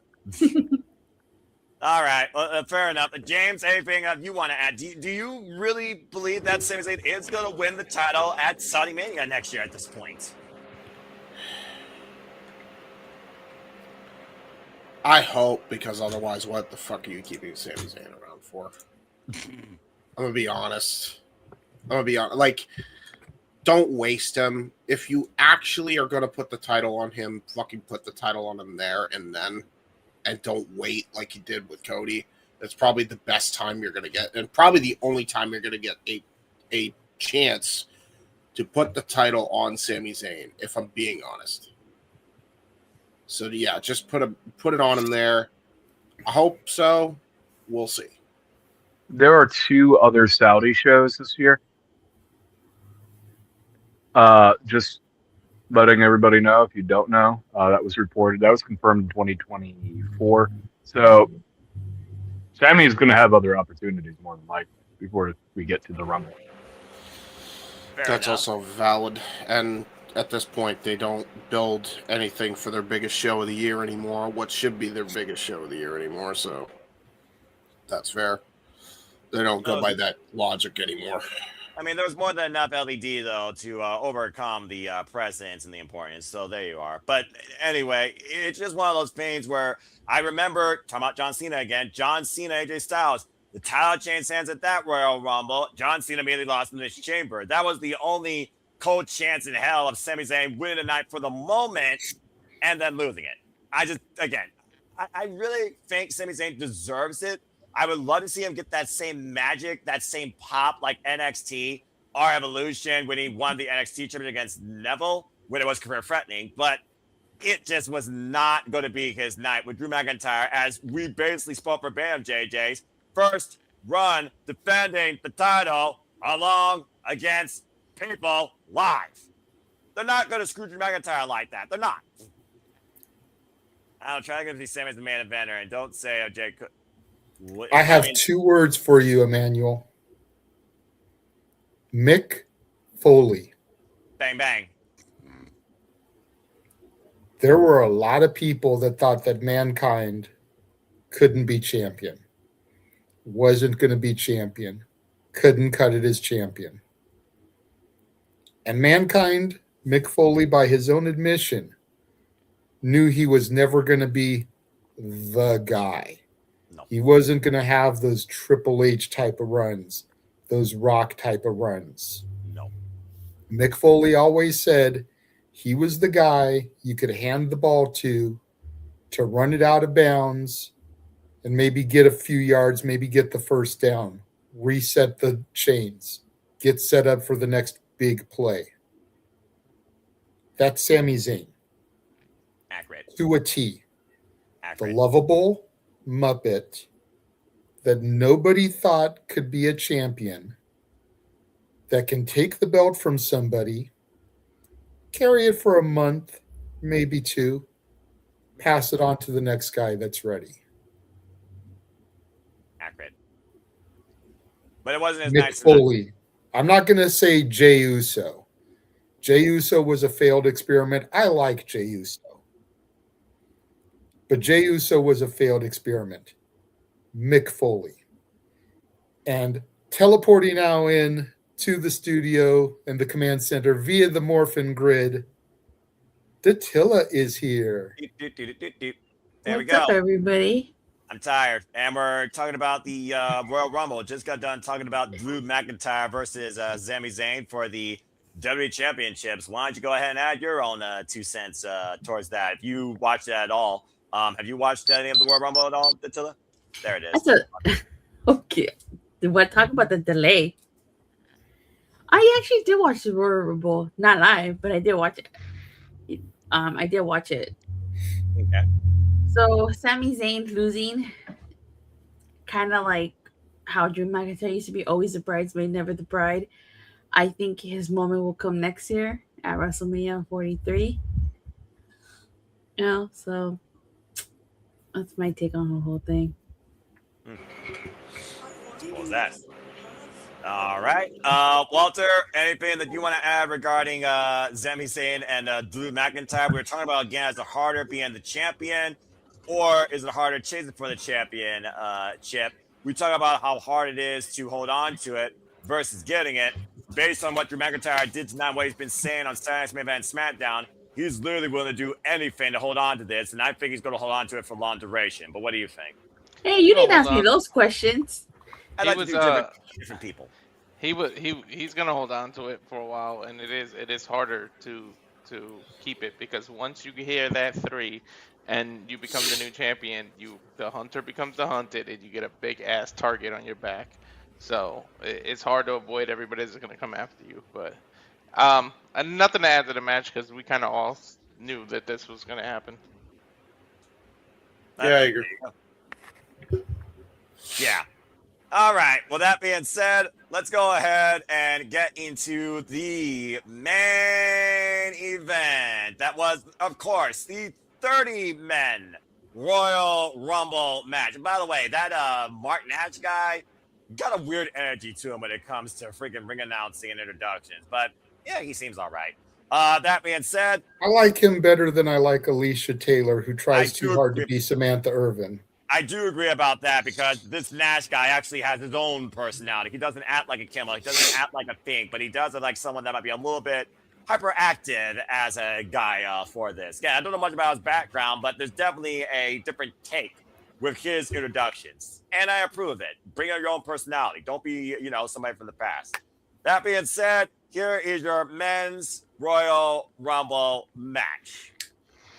Obafemi was number 1 and ran roughshod against most of the opening field. I believe he had the most eliminations, make his debut. Braun Breaker, he beat Santino Morales' record, but he literally got curb stomped before he could get in the ring by a masked assailant, and he was screwed from the get-go. Wait. Repeat that? Braun Breaker, who was escorted by Paul Heyman, was on his way to the ring, but he got assaulted by a masked assailant in a hoodie, and then got curb stomped into the mat, thrown immediately into the ring, and Obafemi eliminated him in less than 5 seconds. So there goes Braun Breaker. Paul Heyman was absolutely in suspension of disbelief as the masked guy went out for the audience. I think pause right now as James' brain tries to recalibrate. I honestly think that masked person, like there's conspiracy that it could have been somebody that was in the Vision, or it was Seth. I really think it was Adam Pearce screwing him after everything that happened. Adam Pearce put on the mask, did that, made it look like it was Seth, and then jumped over the railing. I'm telling you, because look, he didn't jump over the railing like a spring chicken, all quick and running out like he's an active roster.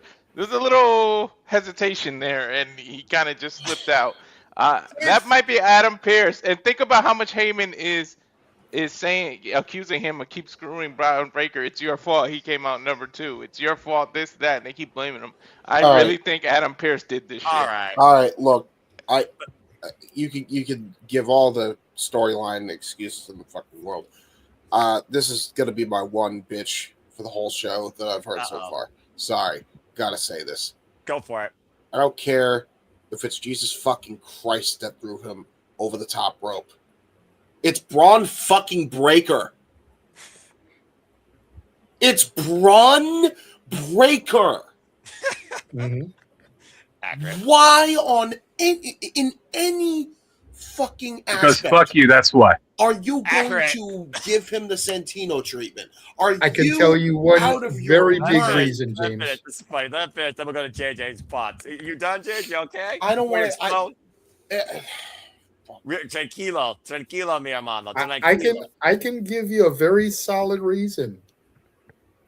You ready for this, James? It's going to make perfect sense to you when you hear this. Oh, yeah?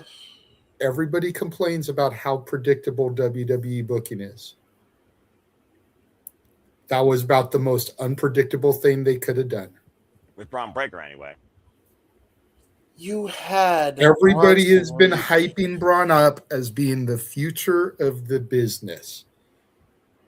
Yep. And dude lasted 5 seconds in the Rumble. He got eliminated so quick, he didn't know what the fuck hit him. It was all the time he's clothesline over the top rope. It was the most unpredictable thing you could have done. sometimes And predictable. it threw is always everybody bad. for a curve. Noah, how many people picked Braun Breaker to be the winner as one of their picks? There was a total of 60 entries, including the team and City Level Studios members, and almost all of them, in some form or fashion, as one of the 3 picks, had Braun Breaker. Oh, no. So, as they say when it comes to like March Madness, virtually everybody's bracket was broken right out the jump. Yep.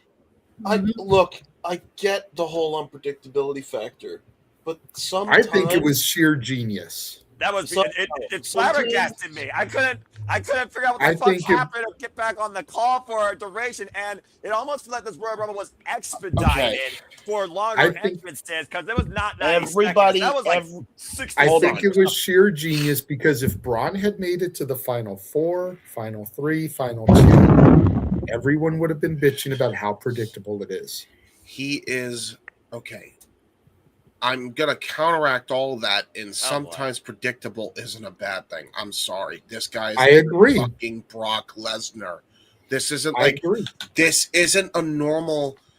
This guy should be built as your next Brock Lesnar. This isn't a fucking normal fucking Joe Schmo from Kokomo. Okay, but James, you could have done this with Bronson fucking Reed, dude. Okay, you had him in that faction. This is fine.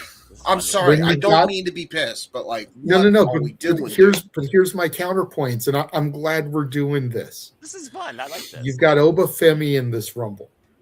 You've got the debuting powerhouse Hobbs in this Rumble. Royce Keys. You've got the return of Brock Lesnar in this Rumble. Yeah. You've got Roman Reigns in this Rumble. Who was the actual winner? You know, you've got all of these hosses in this Rumble. You've got to try to find some way to shatter the expectations and shatter the norm. I thought this was sheer genius. Because Obafemi made his main roster debut tonight. Yep. We still don't know where Hobbs is going. Nope. This was his debut period tonight. It could be as simple as because of that production fuck up yesterday where they revealed Braun was going to be number 1, they switched him to number 2 and then pull this shit off just as a you know, because they got away with it because they fucked up and did a production. I don't know if you guys know, but on SmackDown during an entrance they fucked up and put Braun number 1 in the Royal Rumble. They fucked it up and actually showed the graphic. So And then during the countdown, I'm not the only one during the countdown, Aaron Rip informed me, which threw me into a whole different tailspin on the predictions, and I literally reached out to everybody, including some of the people here that submitted the form, to update their first entrant. As Braun Breaker was not the number 1 entrant, he was number 2. Great. Now, I'm gonna hijack this real quick because I want Ryan to speak on this. Okay, so we're both got the same idea.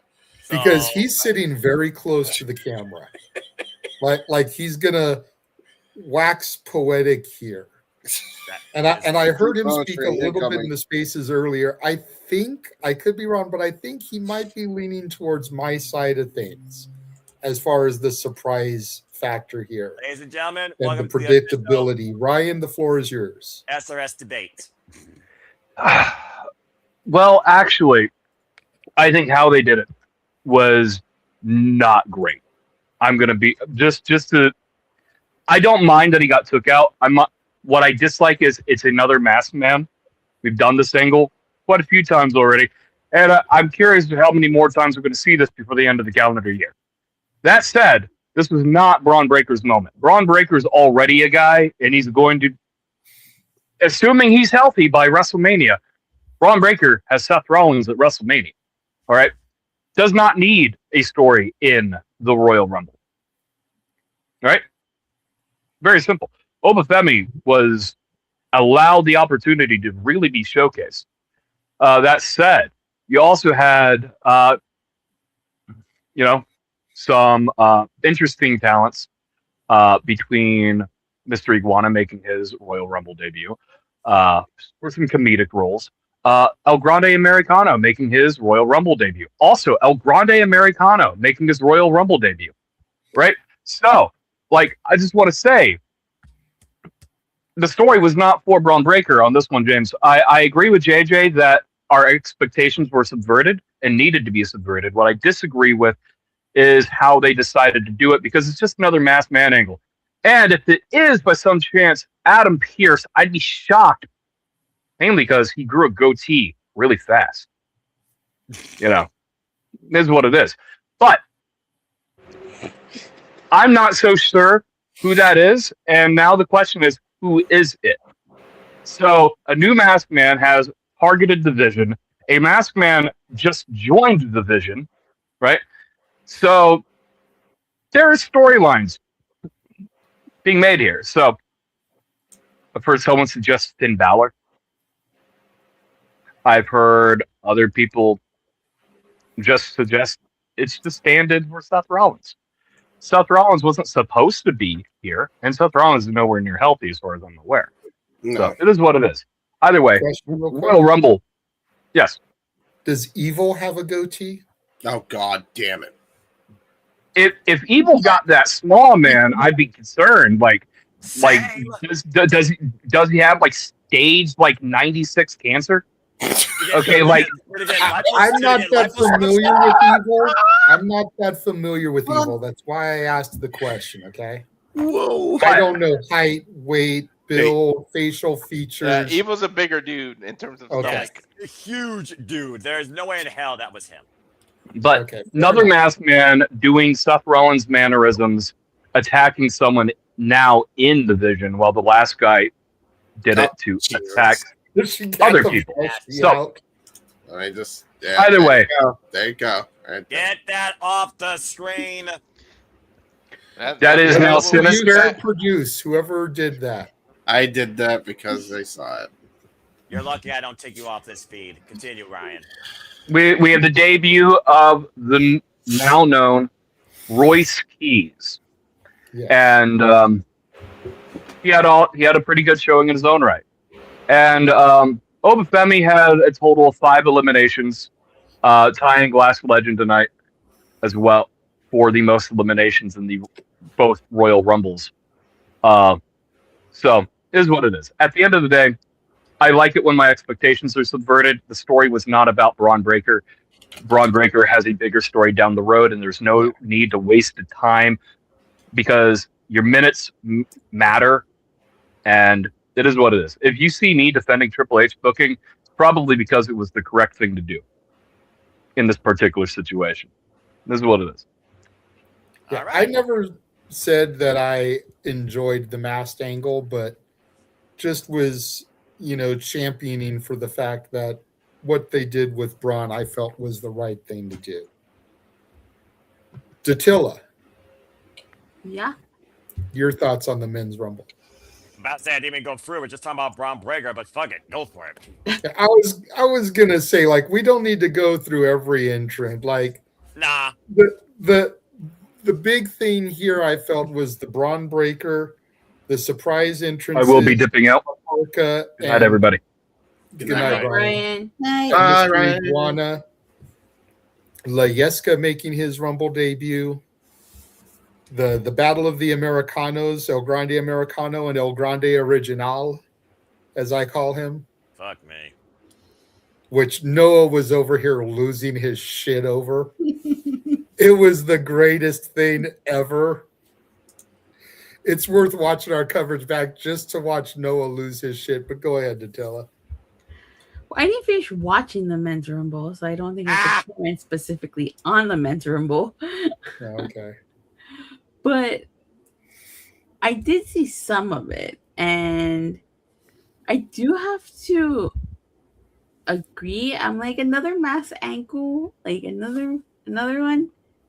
So I don't know. I do agree with your point, GJ, that this wasn't Braun Breaker's time yet. But I don't know how I feel about another mass angle. It's like we just got it done with Austin Theory, so now they're redoing it again. Yeah, that was great pressure, right? Pressure is so low that a freaking slow cooker has more pressure than that guy. Well, I think it's a little bit ironic. And while I agree that the masked angle doesn't need to be done, the last time it was done, the masked man helped the Vision. And this time, the masked man seemed to target the Vision. So I do find that a little bit ironic. Almost like using their own tactics against them, which is why I'm a little intrigued to see where this goes.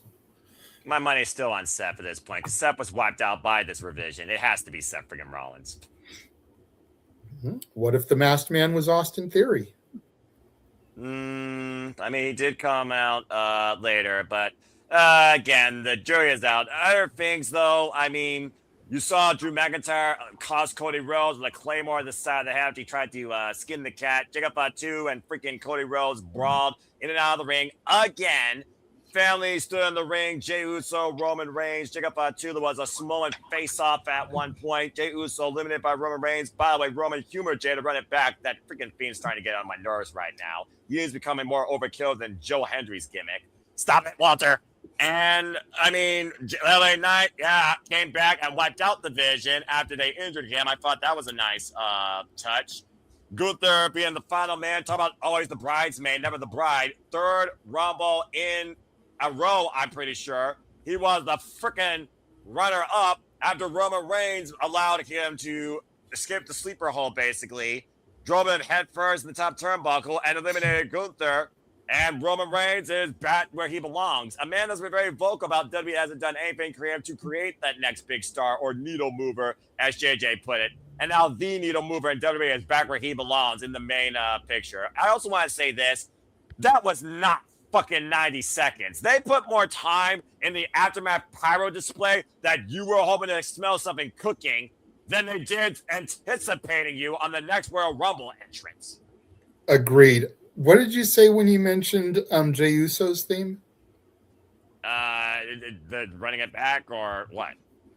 You said something. You compared it to somebody. Fuck me. And he wasn't even in the Rumble, but yes, I did say, Joe Hendry, why do you... I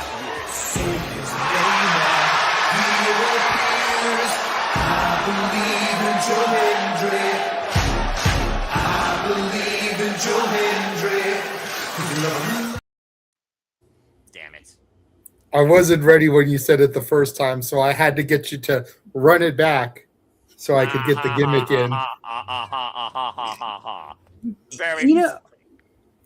Very, very freaking funny. La Parka threw me off. He was the farthest thing from my mind. They did tease a tiny bit of Brock Lesnar and Obafemi, but the only thing you got out of it was Brock Lesnar suplexed Obafemi. It was actually a couple of people that double teamed Brock Lesnar to eliminate him. I believe it was literally Roman either LA Knight and Cody or Cody and freaking Jacob. But either way, you had to go with Roman here. There's a reason why he was the guy announced on social media to win the Rumble at this point. I didn't see no other real choice for a winner outside Roman, because much to the point we're talking about the stories for the Vision, Braun Breaker has a story. And thank you, Charles, for that. What Roman Reigns got right now? No bloodline, no wise man, no championship. So there you go. But yeah, in my opinion, this Rumble felt like 3/4 of the time for the women. I agree. It definitely moved quicker. Again, no surprises really. The only real surprises were the AAA stars, which I feel like that worked because La Parka, you could probably sneak into Saudi unmasked, make people think that he's just part of the crew because he wears the bodysuit and mask. And Mr. Iguana, you could probably put a mask on him, like a Penta mask or something, and everyone just think, oh, Penta's arrived. So you could probably flip-flop to sneak them in and divert, expectations. Whereas a Chris Jericho or somebody like that, it's going to get out that they're in Saudi Arabia. That's why there were no real surprises here, y'all. We've been saying this for weeks on the SRS. Don't expect surprises because sneaking them into Saudi is going to be too difficult. Accurate. People want to get freaking butt sore that there were no surprises. Hi, guys.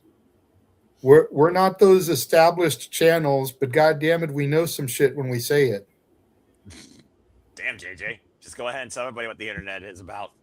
Thanks, guys.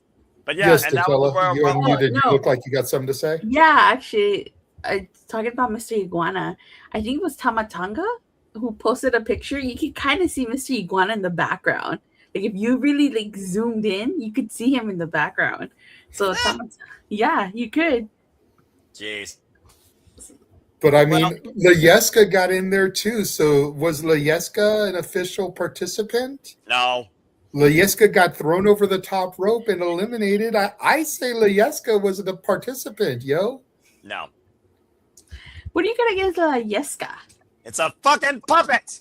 So it's really cool. There's organizations that make you wrestle a sex doll, and you're worried about a puppet. I'm worried about saying, any like, organization. I said it on the pre-show, I think, Walter, with AI being what it is, I need somebody to make a match of Layeska versus Dimonito versus Pepe versus Mini Monet. I need to see this in my life. I don't care if somebody creates the characters on 2K26 and sims it. I don't care if somebody uses AI to create it. I need to see this match, and I will even do commentary on it. Post it up for my members only section. I will get Noah to join me doing the commentary. Hell, y'all that are creating it, have the winner win with a blue thunder bomb. Then we'll get Noah off. Just saying. So damn close. I don't give a fucking piece of the host. I'm so damn fucking close to cutting him off this. Noah, can I say something about the women's rumble? Because like I actually did see the women's rumble. Oh yeah, absolutely. So it was the better rumble in my opinion. Go for it. So I'm really happy with Morgan won. I felt like, coming in second a few times already, like she needed to win this. And I'm curious to see what's in store for the Judgment Day because she did betray Raquel Rodriguez. See. And then all the women with I don't know how to explain it, the Power Rangers video that they did before the rumble that Jordy Grace posted, which I thought was really, really cool. And I know you were having your moment. Becky Lynch looking like the Beast Morpher, Gold Beast Morpher. I know you talked about it earlier. As far as surprises, there really isn't anybody left that you could choose. I mean, the only person I could think of, maybe Paige, People were holding out for Saraya. That is fair. Yeah, Paige or Gail Kim, because she hasn't been in a Rumble. So maybe them, but I can't think of anybody else. I would say Tara, but she's a legend now in the Legends contract, so I can't remember the last time she had a match. Exactly. Yeah. I think the last time she had a match was her last Rumble appearance. I believe you're correct, and it was as Victoria in the pandemic. Yeah. Well, I guess maybe the Iconics. Would have been another surprise. You know what? Since they did just finish with TNA. That actually would have worked here because the Women's Rumble actually previewed what is the 8th incarnation, it seems, of their women's tag division. And for once, they actually might have some depth. Well, anyway. That was the Royal Rumble, and you also saw Riyadh Skyline blow up more than a freaking... not going there. Basically, they put more actual into the fireworks display post-show than they did in the Men's Royal Rumble, in my opinion. Yeah, Statboy even said that firework display put Disney to shame. And that was the Royal Rumble. So, all right. Walter, closing thoughts? As a good Rumble. Watch the men's. I like the Rumble. You had a mix of surprises with the men's one. I don't mind what they did to Braun because, like JJ said, they predictability. They said, haha, you thought you knew it was gonna happen. So I just wanted Braun and Brock Lesnar and Oba to touch, and they teased that for a little bit. They touched a little bit. That's a WrestleMania match waiting to happen. Oba knows what a suplex feels like by the Beast Incarnate. Probably sucked. Yeah, it sucked big time. See, unfortunately, we may never get that match, though, because I doubt it would be this year, and SummerSlam is rumored to be Brock's final match.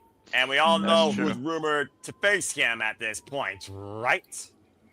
The Ring General. The career killer who now has a hat trick of careers killed. Yeah. So, and then Gunther coming out number 30. I legit thought he had a great chance of winning. Like the way they did that, they gave you 2 repeat winners and 2 people that have never won as the final 4, and they made it. They did it really well. So Gunther had a troubled knee. So I really feel like Gunther may pull. He's got to win the Rumble at least once. Maybe he'll do the Liv Morgan thing, but I really think next year is Sammy's year. But we'll see. I like the Rumble. This is one of the best Rumbles in a long time. I agree. At least in the 2010s. That I will agree with as well. And the final 4 was Logan Paul, Randy Orton, Gunther, and Roman Reigns, which was not the final 4 I was thinking I was going to see in the Rumble this year. The last person to hold up in the division was Logan Paul, of all people. Go figure. Ash? Which means it could have been him to attack Braun. You never know.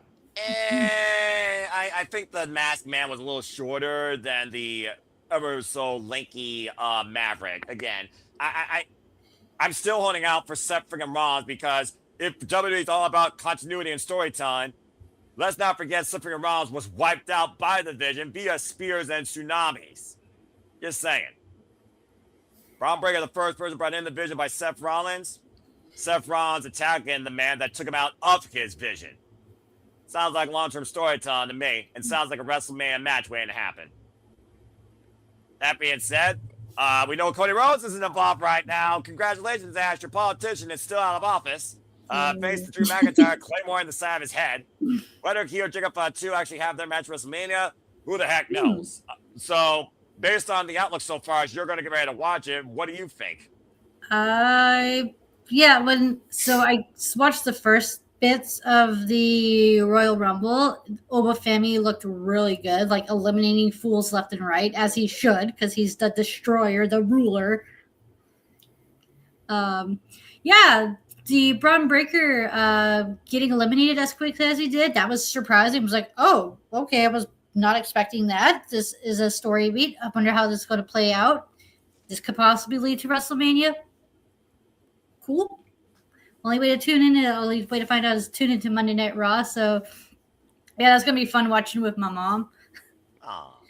That's what my mom and I have been doing for the past couple weeks now. We've been watching Monday Night Raw together because I've been off Mondays. So, nice. There you go.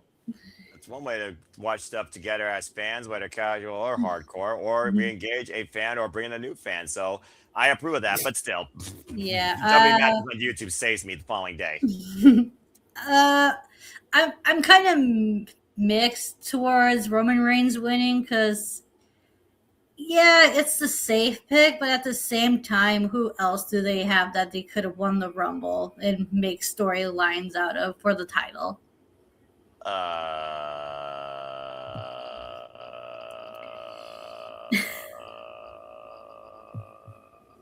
Not named Sami Zayn. I got nothing. Yeah. So that's the Rumble. Looking forward to see. Who did that? Yeah, it's gonna be fun seeing how this road to WrestleMania turns out. Like I said, I'm just gonna say this in conclusion. Road to WrestleMania needed to bring interest to me to engage in it from the jump. Royal Rumble actually did it. I'm waiting to see what happens, but I'm going to follow through with it.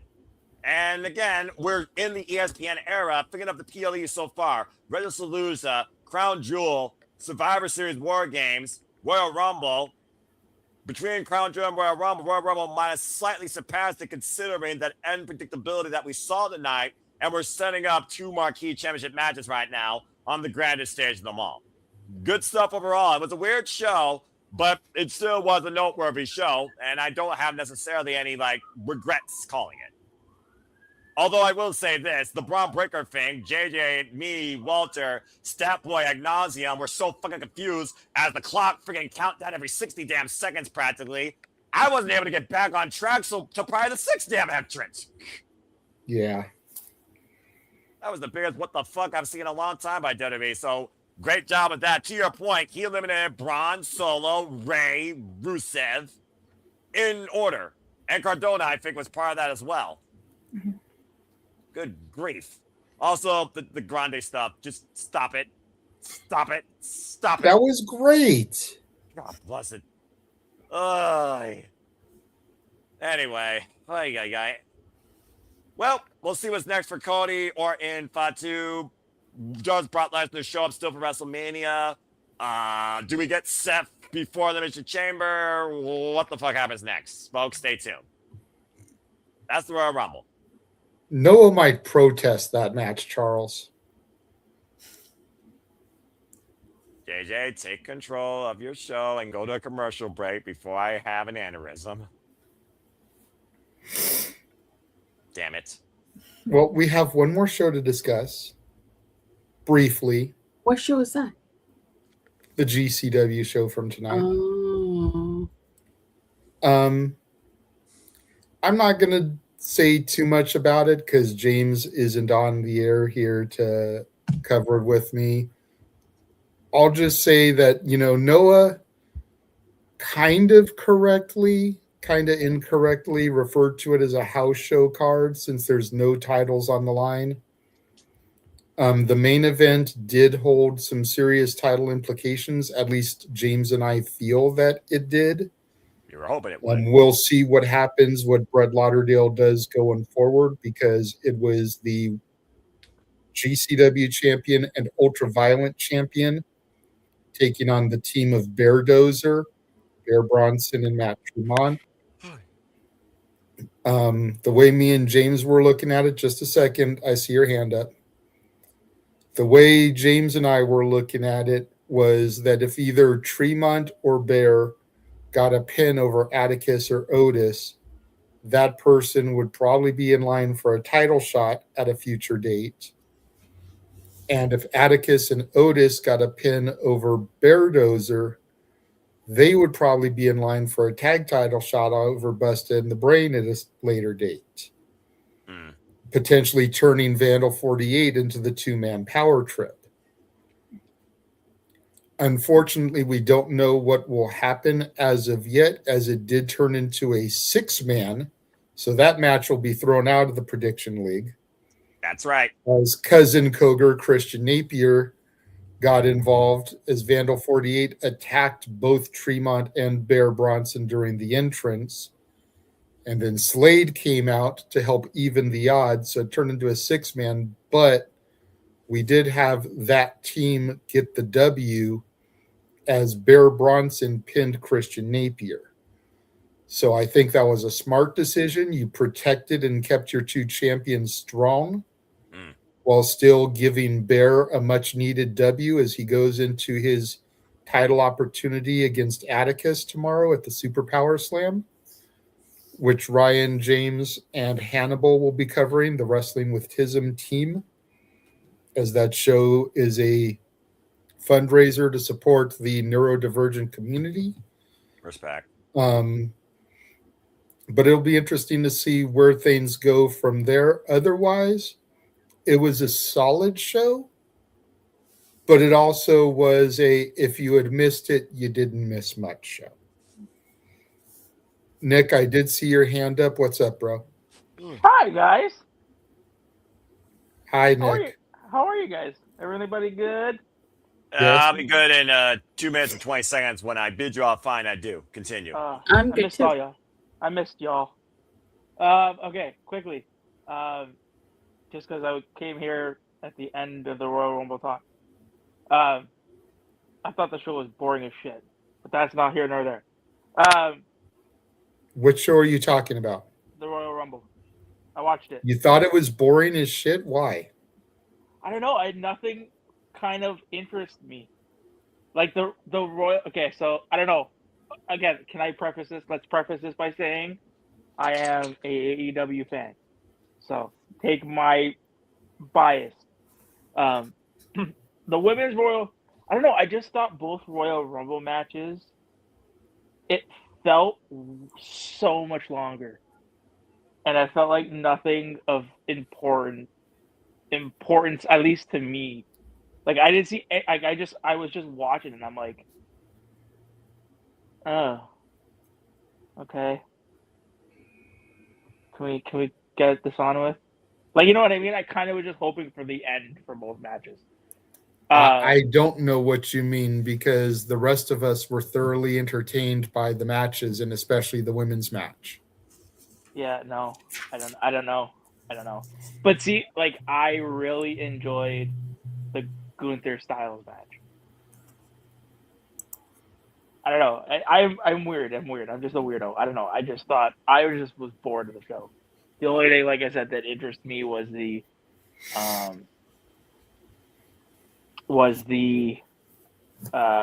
Gunther match. But that's not here to there. I wanted to ask you a question about the GCW show. One, I mean, I'm gonna ask you, was there any bleeding assholes? No. Okay. And two, is this a card that you would recommend somebody going back and watching? If you're an avid GCW fan, yes. If you're a casual fan, probably not. Bye, Noah. You just wasted the last few minutes we had with Noah. If you're just a casual fan or you're just trying to get into GCW, probably not, unless you're not a huge fan of the hardcore, as there really wasn't any blood or violence. Okay. So if you want a tamer GCW show, which, considering you asked about bleeding assholes, I'm assuming you don't. But if you want a tamer show, yeah, I would say this is the show for you to Okay. get started on GCW. Well, that's But good to know. it was a solid show. Yeah. I probably would have gone back and watched it, but I consume all things GCW. Yeah. But, you know, some weeks, if I don't watch Raw, I don't necessarily run it back and consume it. If I went back and I rewatched this, I probably would have felt like, you know, I didn't really have to watch that show. Yeah. Because, so the reason why I asked that question is because I don't know if anybody was watching our coverage of HOG, you know, while we were predicting the show.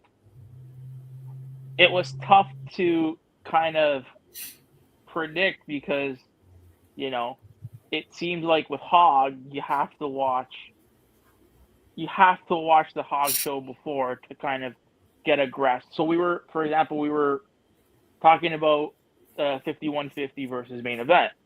Mm-hmm. And we were saying, so Ryan asked the question because James made a point that, you know, main event were, you know, they were showing us, they were teasing a split, right?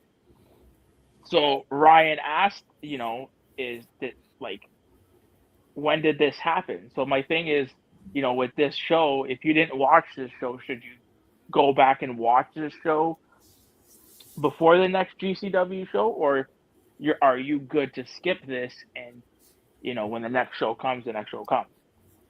The difference between GCW and HOG is that GCW shows video packages in between every match. Yeah. Usually with highlights from the last show that pertain to the match that's about to happen. Yeah. HOG doesn't do that. Yeah. So you can miss a GCW show, and before Effie's match at the next show, they'll probably show you highlights of Effie's match from here. Yeah. So you can get caught up on the story that's being told. All right. There you go. You know? Yeah. That's the way a wrestling company should be. Mm-hmm. You know? Since you made the comment about finding the Rumble boring because you're an AEW guy, that's one of the things I don't like about AEW. Yeah. Is that they don't always do that to you. Sometimes they do, but they don't always. Yeah. So if you missed Collision, something could happen on Collision that they don't highlight on Dynamite before the match on Dynamite that featured the guy that was on Collision. Yeah, it's weird how they do that sometimes. So, you know. Yeah. But it was a decent show. I would say at the very least you would want to run it back and watch. I believe it was the last two matches, was the Effie versus Charles Mason match and then the Vandal 48 Tremont Beardozer match. If you miss everything else, you're good. Busta in the Brain wasn't on that show. The rest of the matches were good, but not anything that you really had to see. But the Effie match would definitely feed into Effie's downward spiral that is playing out on TV. And then watching Napier get pinned, it's clear that right now he's the weak link in Vandal 48. But how are they going to handle that moving forward? You know, so I would make sure I at least watch those two matches. Cool. That said, before Noah departed, he did mention running the trailer. So I am going to do that. Then we will come back. We'll talk about Tomasso Ciampa. We'll talk about Ava. And I did see a super chat from Emmanuel come through. We will discuss that when we return from this commercial. And now for a taste of things to come.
You're muted, Walter.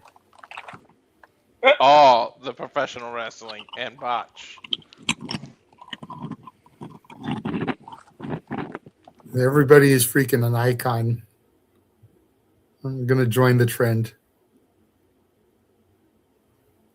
Oh, hey, James is back. Yay.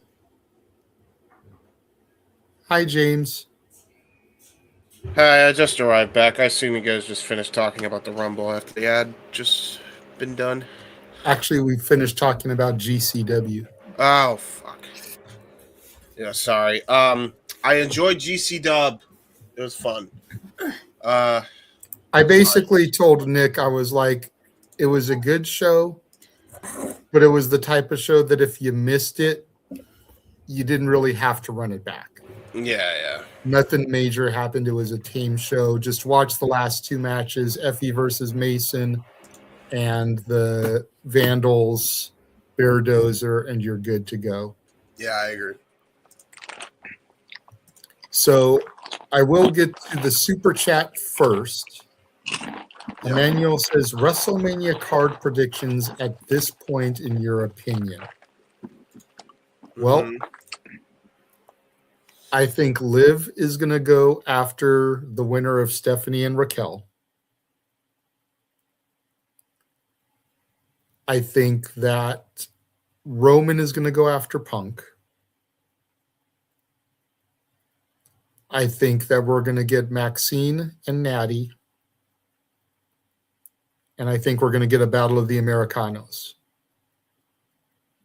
So far, I would book those matches. And possibly Finn versus Dom if Dom is healthy and back. Because if you think about it, all of this tension really started last year when Dom pinned Finn to become IC champ. Good catch. That's exactly how it was. Yeah, that's how Dom's first IC title run started before picking up where he left off by being John Cena when John Cena became Grand Slam champion. Mm-hmm. So those matches are the ones that I would book based off of what's going on right now. And we'll probably have Becky and AJ. That's probably a shoo-in.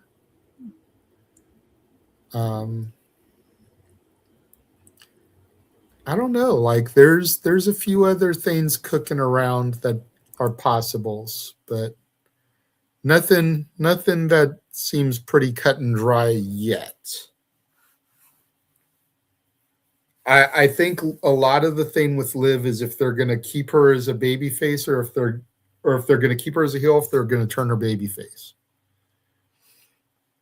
Because if they're keeping her as a heel, then I could see her versus Stephanie Vaquer. If they're going to turn her baby face, I could see her versus Jade or her versus Raquel. But I don't see her versus Jade if she's going to be a heel.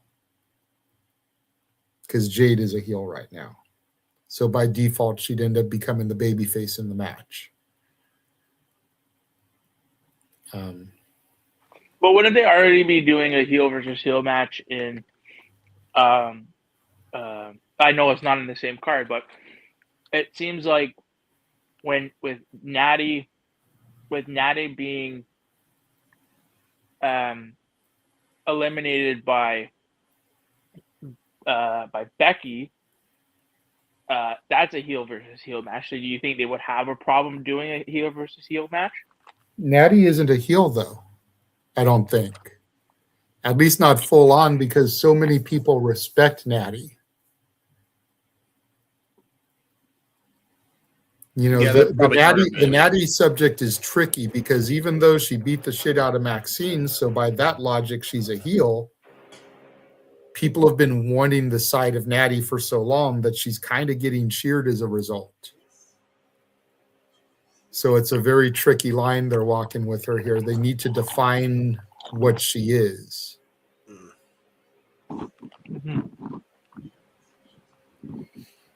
Yeah, I don't know, man.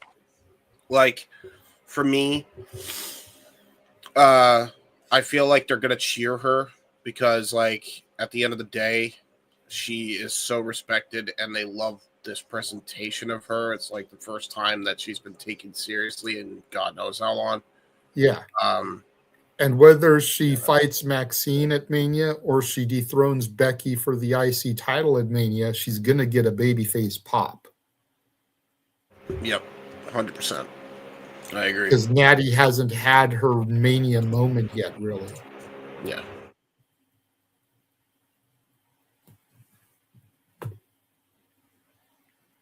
So, all right. So, the other topics for the week, Tomasso Ciampa made his debut in AEW on Dynamite. And spoiler alert for those that did not watch Collision yet, he is your new TNT champion. Let's fucking Dude, Here's I'm my so problem stoked. with this. Is that it's an ex-WWE guy who debuts on Wednesday and is belted up like 3 days later.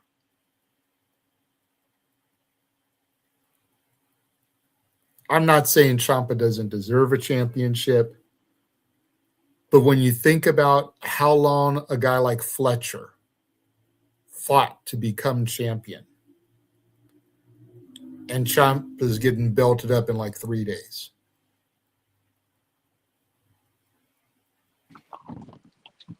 I think it's a bit of a bad look. At least wait until Revolution develops. Let him have some matches. Let him win some contendership. Don't just put the belt on the shiny new toy. That's my issue with it. Go ahead, James. My counterpoint to that and this has been the truth of the TNT title with, yes, the exception of Fletcher.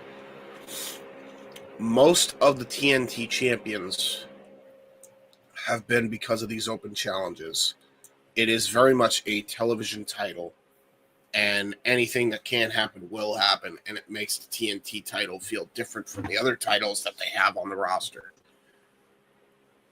I feel you, but it's also not like Briscoe didn't have time to prepare for this. No. If he was standing in the ring, hey, open challenge, whoever wants to step up, step up. Ciampa came out and they had the match right then and there. I could get it. I still wouldn't be happy, but I could get it. But Ciampa said on Wednesday he was coming for the title. He was going to fight him. So Briscoe had time to prepare, study tape, do research. That doesn't make sense to me. And I see Walter with his hand up. Then we can go back to you if you have counterpoint, because I did see Walter's private message as well. Go ahead, Walter. Yeah. The other thing I want to say about that is you got to think about this when you do that, when you sign somebody and give them a title. What are you saying to the existing roster now that you weren't good enough to book as this champion, that I had to go to the outside, get a different person from a different company, and for shock value I gave him the title? What about everybody who's been sitting there? What about like a Jay Lethal who's been in the roster since how many years, and God forsake, you could barely give him anything? You could have gave him a TNT title run. What about, anybody that you brought in? You could have gave title shots. Instead, you immediately give somebody a title shot. Now, I understand rating grabs and things like that, but you're kind of insulting the roster that was already there by saying we had to go look outside to get to 100%. You could have given that match to Jordan Oliver or Alec Price. You just signed them.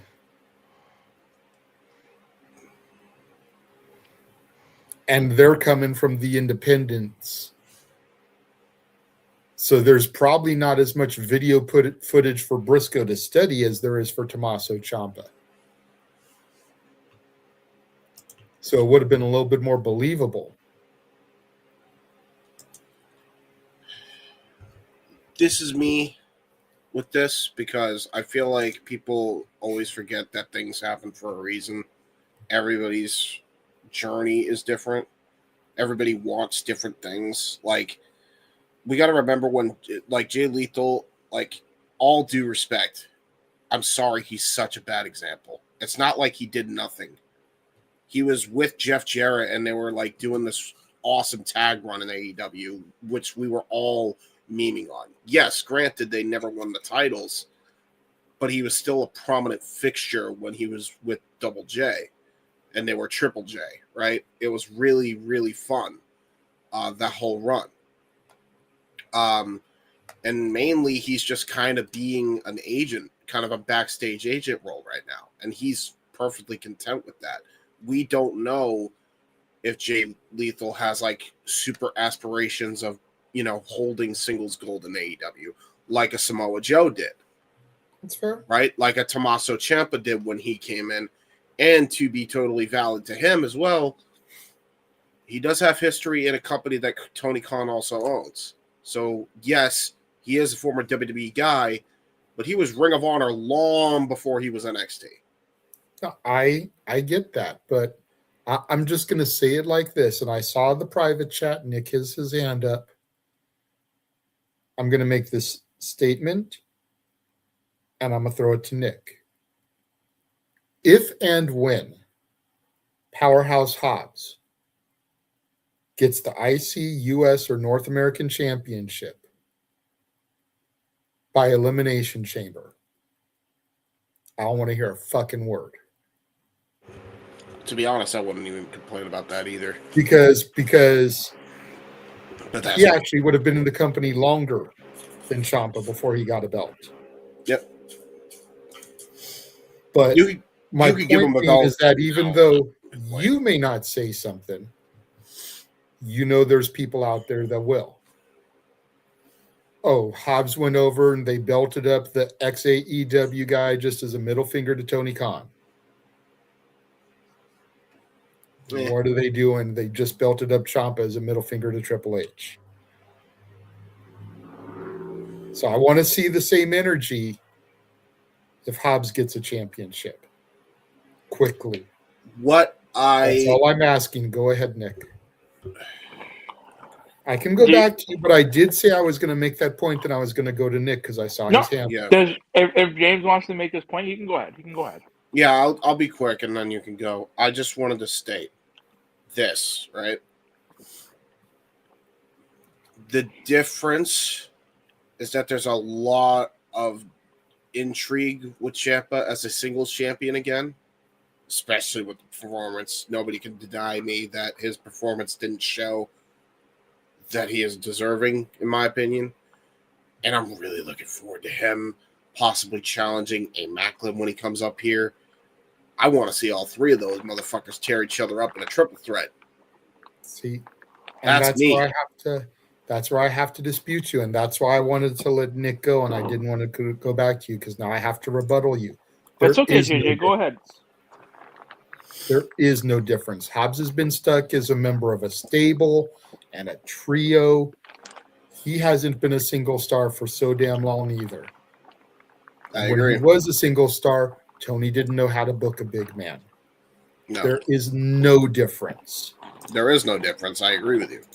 I'm just pointing out. You just said the difference is that there's intrigue in Ciampa being a single star again. There is no difference. That's the point I'm making. Yeah, there's a bit of difference. No. To be fair, Hobbs has been carried as kind of a faction member and not necessarily his own man. This is the first Through time no fault of his own, though. Right. This is going to be the first time he's going to be his own guy, kind of. By the way, I'm always going to call him Powerhouse Hobbs. I will never use Royce Keys. Fuck that name. Anyway, I won't say that I'm never going to use Royce Keys. It just needs some time to grow on me. I get the reason for it. It's sentimental. It's been pointed out in the chat. Okay. Charles pointed out Royce is his son's name, and Keys is his wife's mom's maiden name or something like that. All right. Well, so now it's a sentimental name. That's why I'm not going to be an asshole about it. But it's going to take some time to grow on me. Mm. You know, dude can't just show up and expect me to call him Royce Keys. I'm going to call him Powerhouse Hobbs for at least a few weeks, you know. It's what I'm used to calling him. Go ahead, Nick. As you chomp away on some chips or something, crunching in the microphone, bro. Starting to make me hungry. Canadian king of food. It's just some Lay's chips. Sorry, I promise not to do that again. Okay. I want to say Ciampa's. I'm going to start by saying Ciampa's. I mean, when he came out on Wednesday, I was like, wow. I really liked it. I thought it was really good. I think his presentation works. The whole psycho killer, even the way that they're presenting him, to me at least, it feels like he's being presented as a big deal with his entrance. That being said, I get your point, JJ, and I have to kind of I do agree. I agree with you. I wouldn't have booked this match this way because I do feel it's too early. I mean, he just got here. I don't think he needed this title right away. This makes me think that is there something wrong with Mark? Maybe is Mark hurt? Is that why they did this match? Or is there like some underlying issue that we don't know about that maybe Mark has to go away for a bit? Because I don't understand why you booked this match.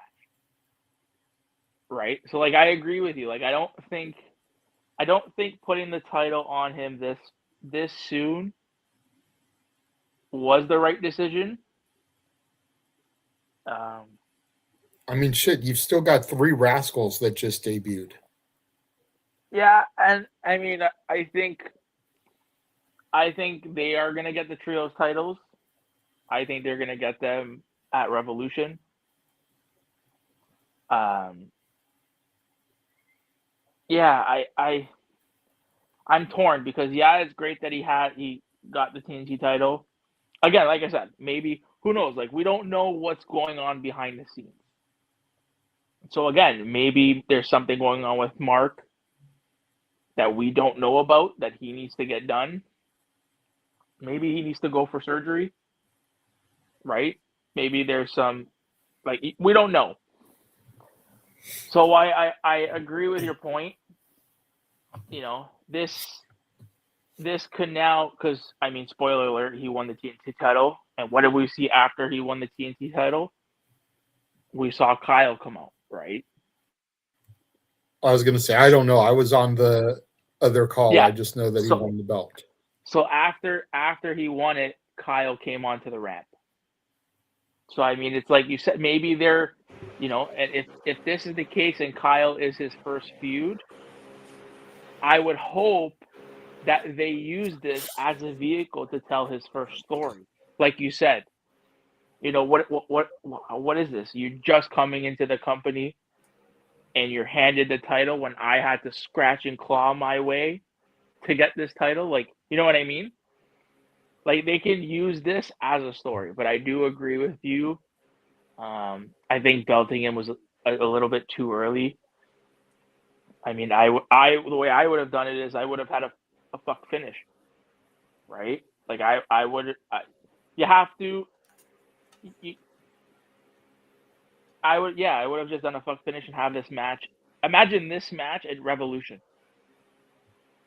Like See, what that's was what I'm saying. Like what was the rush that you had to do this match? Right? And this is what we've talked about before. Like, I get it and I understand where Noah comes from, where it's like, okay, if you want story and a soap opera, go watch WWE. But I feel like at the same time, you could have dragged this out for a couple weeks. You could have made it interesting. At least make it make sense. Right? Like, I get it, the whole open challenge. It's fine, but I mean, you're telling me this was a better idea than, having something happen in that match, prolonging this match with the history that both of these guys have in Ring of Honor. You couldn't push this a couple more weeks to Revolution. Shit, even to Grand Slam Australia. You know what I mean? Like, I kind of wish it's stuff like this where it's like, I get it. You don't want to tell soap operas. We're all about the in-ring grabs. But fuck me, dude. Don't blow your load in one fucking night. Because now what? Them blowing their load on a TNT title is hardly, I mean, weird choice of phrase here, right? But like, it's typical for that belt, though. Like, do we need to go over the title history to prove that point? You know what I mean? Like, if it was any other championship, I'd be with you guys 100%. But it's the TNT title. It's always been a hot potato belt. Even when there was, like, long reigns, like, what was the longest span? Like, over 100 days? Maybe 150 days or something like that? It wasn't that long compared to every other title lineage in AEW. JJ, may I counterpoint when he's done? Yeah. Sorry, James. I'm going to counterpoint you when you're done. Well, yeah, you can counterpoint. Go ahead. Now that Tomasso Ciampa is now that he's the champion after 1 week, why do I care about watching Collision? I just saw it. What does it matter now? For the record, 186 days is the record from Darby Allin. Right. Now exactly that Tomasso has won this belt, what is going to now hook me to watch Collision next week? Or watch anything that has to do with his reign? This is where I feel like we're just expecting disappointment when we don't know yet. We don't know one way or the other they're going to do this right. Because for all we know, it could be the longest run. It could be one of the shorter ones. I don't know yet. But I do know that there's a lot of potential for Tomasso Ciampa as champion. He's already got that deal with Kyle Fletcher. He's got a feud that it's totally built in with Mark Briscoe there. You have a potential of Steve Maclin coming in, challenging him for the title. You have a triple threat. Don't get me excited about bringing more people into this goddamn company. I am. Hey, listen, I've been happy with the people that Tony's brought in. All right, I am not complaining one bit. But for the record, Mark only held the title for 70 days. Right, and so a little over 2 months. And the reality is, Mark has outgrown the TNT title at this point. He didn't need that long of a reign. The chase was the draw for him, and he got the title. He didn't need that long of a reign with the TNT title. He should be on his way eventually to bigger and better things. He shouldn't need to stay in the TNT title division. You have so many guys, to your guys' point, that are chomping at the bit to get that title opportunity in the TNT division. You got so many single stars, young, old, and everywhere in between that need that spot more than Mark Briscoe does right now. That's just facts. He needs international title. He needs world fucking title. I'll fucking say it. But what did Ciampa do to deserve that shot? Right place, right time. That's it. It wasn't necessarily anything he did. It was just the lay of the land. Okay. You know, I'm going to time this out real quick. I'm going to go to Ash and see what she thinks about it, because she's been awful quiet because she's kind of just been letting us go back and forth. She's probably heard a lot of conversation about this. Miss you, Ash, my Canadian friend. Hey, Nick, I was about to say, if you guys still have your thoughts, finish up, because I'm enjoying this debate. I'll say my piece when y'all are done. I just feel like we're going to start going in circles. So yeah, that's probably why I'm kind of cutting and going to you, because we are. I feel like the three of us are just going to keep saying the same things. Okay. So I have mixed thoughts on this. Okay. Because on the one hand, yeah, it's a little too early for Ciampa to win the title. But at the same time, it's for shock value. You want to get eyeballs. You want to get people talking about the product, and what better way than to do a shock title win. But the thing I'm concerned is, yeah, he has the title, but what's the purpose other than the shock value? Because when he won the title, Kyle Fletcher came out and was like, okay, we're setting up a match for Grand Slam Australia, which is we got Fletcher versus possibly Ciampa, which is most likely to happen. I could be wrong on that front. And it's at that point where I'm going to think, okay, well, if they have Ciampa be transitional, it's not going to be that good of a look. Although, yes, sure, the TNT title has been hot potato. But if you look at the runs as of lately, they have been like pretty solid. Like most of them actually have been proper title runs. It's not as like juggled back and forth like it used to was during its inception. They're like trying to make it like a proper title. Yes, it's a TV title in which it's defended weekly, but the reigns have been pretty decent, and they've gotten some like good stories out of it. Like, for example, like you did with Mark Briscoe. But for Mark Briscoe's case, it wasn't so much about the title as it was him finally getting a one-up on Kyle Fletcher.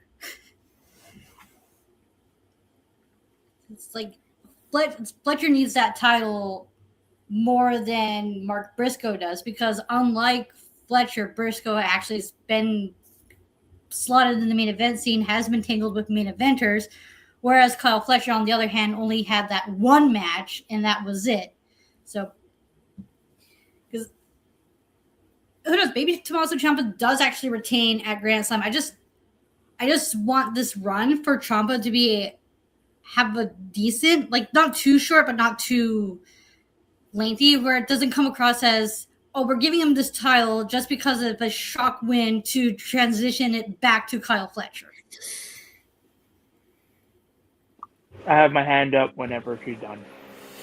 Yeah, to Ash's point, if Ciampa is only going to hold it to move the belt to Fletcher in 14 days, what's the point of giving it to him? That all Why not just give Briscoe those 14 days on top of his 70 days? And just let Briscoe lose the belt to Fletcher. Go ahead, Nick. With this Tomasso Ciampa, and we have to think about this too, right? With this sets up, with this Tomasso Ciampa win, this means effectively the 7-match series between Mark Briscoe and Kyle Fletcher is done. I do not want to see them in the ring again together. Yep. There was no, if it goes to your guys' point, you knew we were teased that, between Mark Briscoe and Kyle Fletcher, we're at 3-3 now. Why couldn't Mark Briscoe drop the belt back to Kyle at Grand Slam Australia, and then maybe do a triple threat match at Revolution? You know what I mean? Like, why this title change or this shock title win is just what it is. It's for shock. It's not going to add any value, right? Like, this is what I was talking about, coming into this year. Like, go ahead, Jay. Go ahead. No. This is what me and you talked about on those shows back last year. It's like, have fun with it.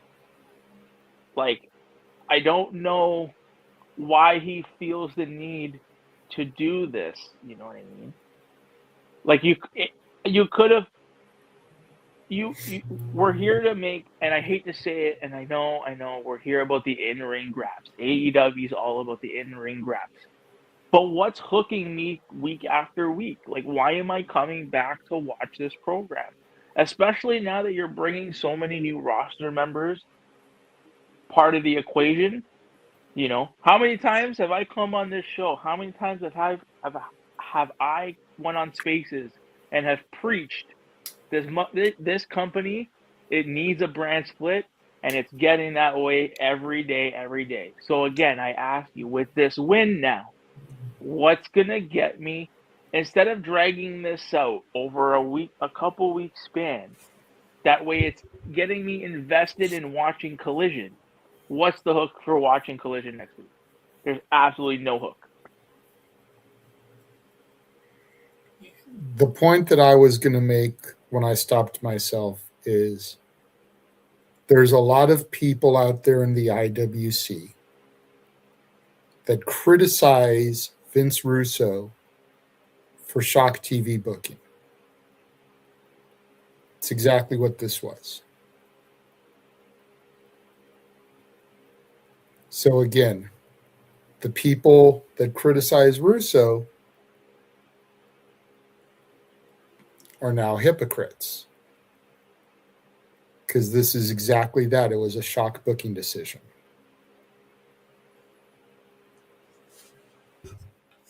To be fair, it was also, for the TNT title especially, it was the first Shock booking that they've done in a while. It wasn't like when Vince did it, where it was every week was a Shock angle, and then it's like, oh, another swerve. You know what I mean? I get you. Like, that's but my it's still on a that. Shock decision.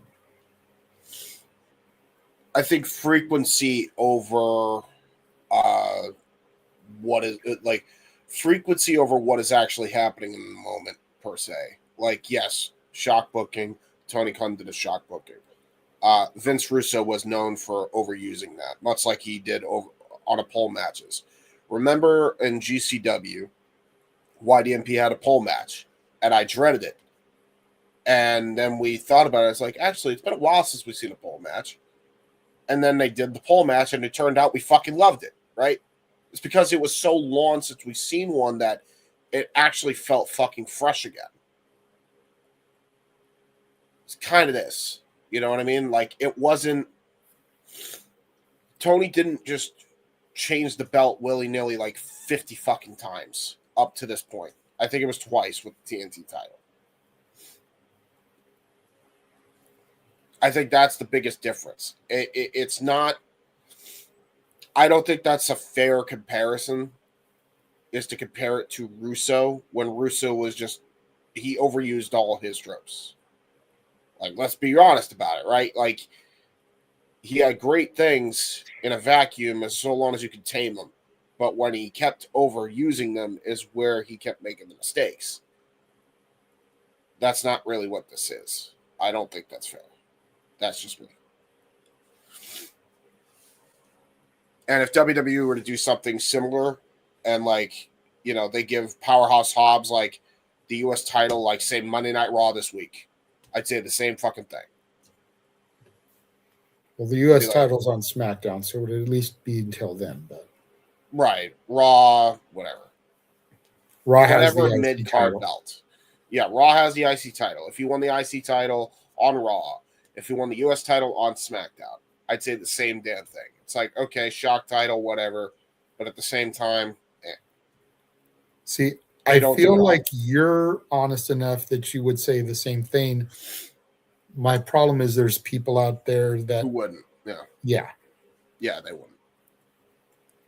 that's why I'm saying keep the energy up. For anybody out there that's okay with this, you need to be okay with it when it happens on the other side of the fence.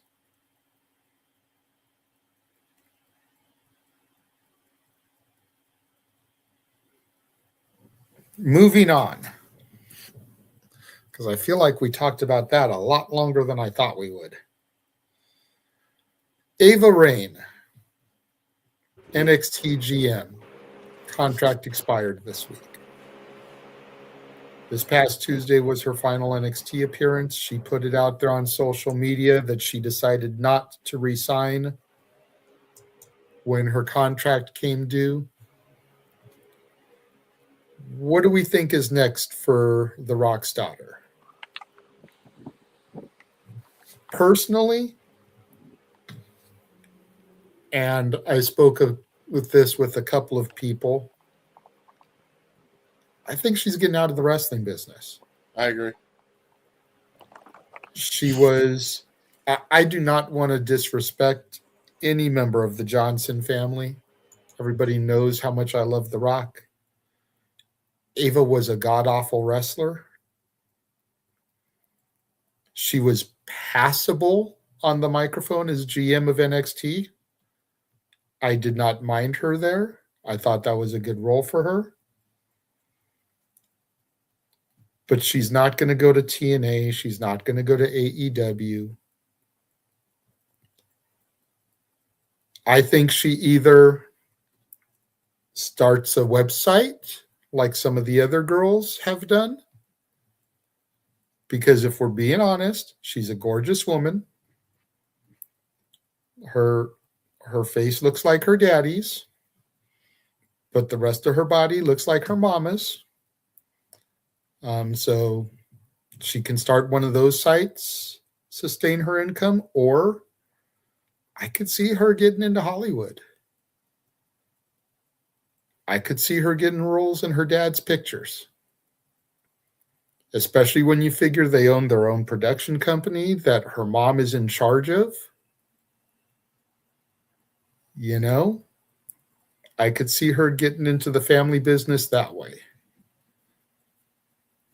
She will be well taken care of, whatever she decides to do. Maybe she just stayed in WWE long enough to stack up some cash, and she feels she doesn't have to work anymore with the money that she made. Yeah, probably. And she's got a good investment portfolio where she can earn interest and stuff on it, make some investments. But I wish Ava nothing but the best in whatever she decides to do, but I do not think she's going to go to any other wrestling company. Best we might get is an appearance in the Clusterfuck Battle Royal out of her. Probably. That's if that. That's why I said the best we might get. Yeah, I think you're right. I don't think she comes back to the wrestling industry. Best of luck to her. Maybe some convention appearances. You know, WrestleCon is going to be in Vegas. Maybe. That shit is fucking stacked. Definitely, Walter and I are definitely going to have to go there at least one day to try and see everybody. I'll tell you this. The overalls, when she was a part of the Schism, will forever be an iconic look because it made me completely break. You're NXT, JJ. I know. Hey, look, the Schism didn't. My NXT didn't always deliver the best stuff. Okay, but when they did deliver, they delivered top tier shit. They definitely missed a little bit. I'm not gonna lie. You know, Ava had to become a GM to get the Schism stank off her. The GYV went to AEW and. No. Then they became school coaches, and they're like, we like to do the wrestling school. Like they don't get used on TV all that much, but they seem to be okay with where they are. Joe Gacy's in the Wyatt Six. I kind of wish when the Schism died, the Righteous had come over and Joe Gacy and the Righteous could have been a thing, because I feel like he might have actually saved the Schism tree with that. The Schism was a horrible name, and it made me crawl in my own skin. Crawling in my crawl. Sorry. But does anybody have anything they want to say about Ava? I mean, I think she's young. It's like you guys said. Like she can do anything she wants. You know, she's young enough. I think the thing, or you know, we should be asking ourselves too is, I know that you guys said, you know, that she doesn't need to be back in the business. But is it maybe, does she want to, right? Does she want to maybe get back in the ring and do in-ring stuff, right? Maybe she doesn't want to learn at the performance center. I don't know. Could it be the situation, the same thing? And I find this to be highly unlikely. Could it be the same situation as what Jasmine Nix went through, right? Like maybe NXT didn't offer her as much money as they thought, right? Or that she thought. I think my real kind of like scratch my head thing is, what does The Rock feel about all of this? Right? Like, I know at the end of the day, it's her decision, but like, does The Rock kind of like how does The Rock look at all of this, right? Do I think she's going to any other wrestling company? I mean, I would absolutely die of laughter if Tony had the balls to offer. Like, imagine Tony offering this chick a contract, and we see The Rock's daughter on AEW television as a GM figure. Bro, imagine. Hold on. Are you ready for this? Are you ready? Oh God, here we go. Are you ready for The this? Pebble is all elite. I am gonna mind fuck you right now. Would Tony have the balls to do a brand split and hire GMs? What's the Stonette doing in the Impact Zone? Hold on. The GM for Collision would be The Rock's daughter. Oh God. Would be Ava. And the GM for Dynamite would be Shane McMahon. Oh God, help me. I don't know if I like this. Like, if Tony had the balls, I would die of absolute laughter. Nick, how much have you had to drink tonight?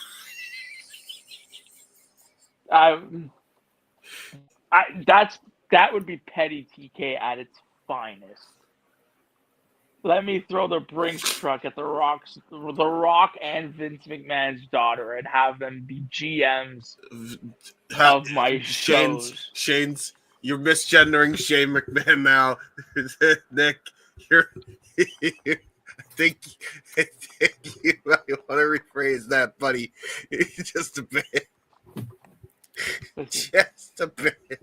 I'll go you one better. Uh-oh.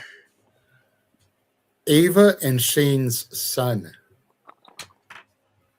Huh? Shane has a son who's in college. Yeah. Oh, Let okay. him be the GM of the other brand. That would be funny. But I thought his son wants to be a wrestler. But while he's going through everything, because then if you think about it, both are fourth generation.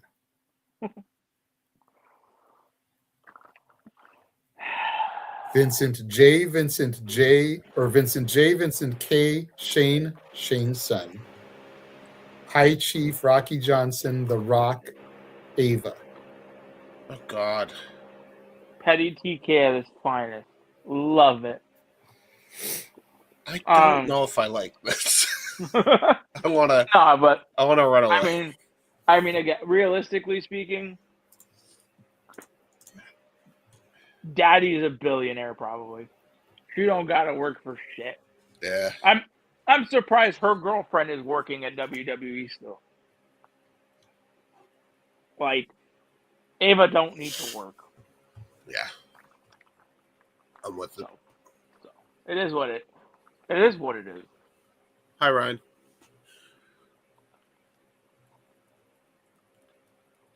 Anyway. That it? We haven't heard Ashton Dattila. Oh, yeah. Do you guys have anything to say about Ava Raine leaving? Well, Dattila rubs her eyes. You're right. I hear you. Go ahead, Dattila. Give me a second. I'll be back. Dash, go. Okay. Go ahead, Ash.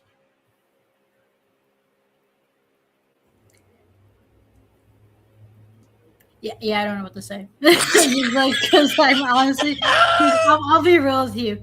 When I found out Ava is no longer with the company, my thought was, oh, she's not with the company. Okay, hope she does well, whatever she wants to do. That's pretty much it. That's it. I don't want to say that I don't care, but at the same time, I kind of don't really care what she does because I wasn't really all that invested into her as a character. But then again, I didn't really watch much of NXT, so yeah. Yeah, see, I feel like that's the way a lot of people feel about her, unfortunately. It's like she still had a job there. Okay. Type of thing. But for those of us tried and true who tuned in to the Rainbow Bride NXT, who watched the Black and Chrome NXT, who pledged allegiance to this NXT, that saw her on a weekly basis, we care a little bit more. But at the end of the day, her leaving isn't going to make a huge difference. I'm curious to see what they're going to do as far as the GM happens on NXT. Like, is it going to go back to Regal? Please. Because Regal's the one who basically gave her the position. When he first came back from AEW, he basically gave her the role and then disappeared for a while until his AEW contract was up. But so it's like, is Regal going to be back? Because he was the head of the Black and Gold NXT. Maybe the one that can save the new NXT is Regal. Are they going to put Robert Stone in there? Are they going to do Ariana Grace, considering her dad is the director of Authority in TNA? Will Ariana become the GM of NXT? Especially considering we're still doing this feud, this invasion, this battle between the two companies. And Ariana recently turned on her dad. Oh my God. What? I just had a thought. That's scary. God damn it, Nick. Okay. What if you're naming all these names, JJ, and a name just popped into my head? Okay. What if Sonya Deville's the new GM?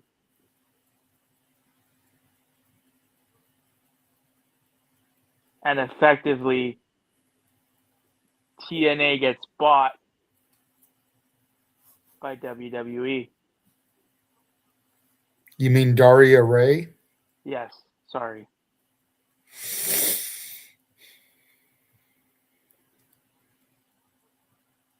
Thus making TNA and NXT one and the same. Help. A lot of people have been waiting for the merger to happen anyways. Help me. Help. I still don't think it's going to happen. At least not anytime soon. I think that it's going to stay as separate companies. TNA needs talent. So I don't think they're going to take their talent.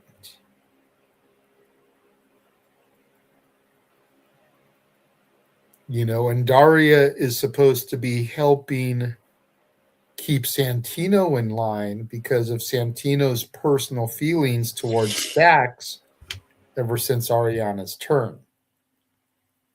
It's too quick to, try to do anything like that within the storyline. Going back to what we just had the conversation about with the Ciampa, that doesn't make any sense storyline-wise. Not yet anyways. A little bit down the road, maybe. After 2 or 3 weeks, no. And WWE is a little bit better at those type of things. But are we also, I know that I'm sorry if I interrupted your point, but are we also taking into account, though, that TNA is taped as well? So they could have taped angles to facilitate that. You know what I mean? Like maybe they could have done that. If that had happened, it would be all over the internet by now. Okay. Think about it. If it's taped, it would have been out there already. TNA has been trying to be a lot better about that shit. Like they're taped, but they're trying to be a lot better about how much they tape in advance. And like backstage segments, I don't think they're showing to live crowds. That way that stuff can still be surprises on the TV. You know. But it's not impossible for her to be a GM. No, it's not, but I just don't think it's, to take a phrase from Aaron Rift, I think it's highly unlikely in all likelihood at this point. Mm-hmm. I could see that happening around Slammiversary time, but not this quick. Mm-hmm.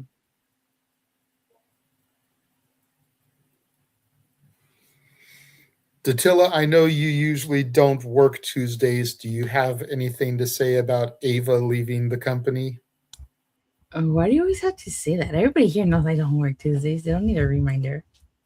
Well, we had somebody pop in earlier who said this was their first time watching us. If they're still watching, they don't know you don't work Tuesdays. All right. Just saying. See, look, even Charles watches this all the time. Wait, she doesn't work Tuesday? She don't work Tuesday now. Whatchamacallit? I'm surprised that they didn't renew her contract, considering her dad's on the board of directors, number one. Number two, I don't really know where she goes from here. I mean, I didn't see her in the what was it? The schism? Yeah, the schism. Schism. So I don't know if she's any good in-ring work or promo work. I wonder if William Regal's gonna go back to being GM of NXT. That's what I was saying. You know, I was like, but as far as I was concerned, I don't know where she goes from here. Really, I don't know if she were to go to AEW, like Nick was saying, maybe as a GM. See, that's something that Nick was pitching. Maybe have Shane McMahon as the GM of Dynamite and Ava as the GM of Collision, and just let Tony Khan get petty. Mm-hmm. But as a wrestler, like I said, I didn't see her as an in-ring performer. No. But, well, I don't know. We'll just wait and see. Yeah. As somebody who watched her couple of matches that she had, I can honestly say you didn't miss anything. Okay. Nope. Probably the best match that she had, and I don't remember what year it was, but it was the match she had at Stand and Deliver. And it was the entire schism. So Gacy, the GYV, and her. And I think they took on Chase U. I think it was Andre Chase, Duke, Thea.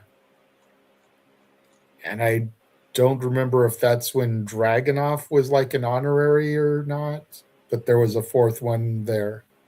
Yeah. Well, of course that was her best match. It was a tag match. Yeah, so they could hide her weaknesses. Exactly. So that's why I say, like, that was the best she ever did, though. So it's like, that explains to you exactly why it was the best.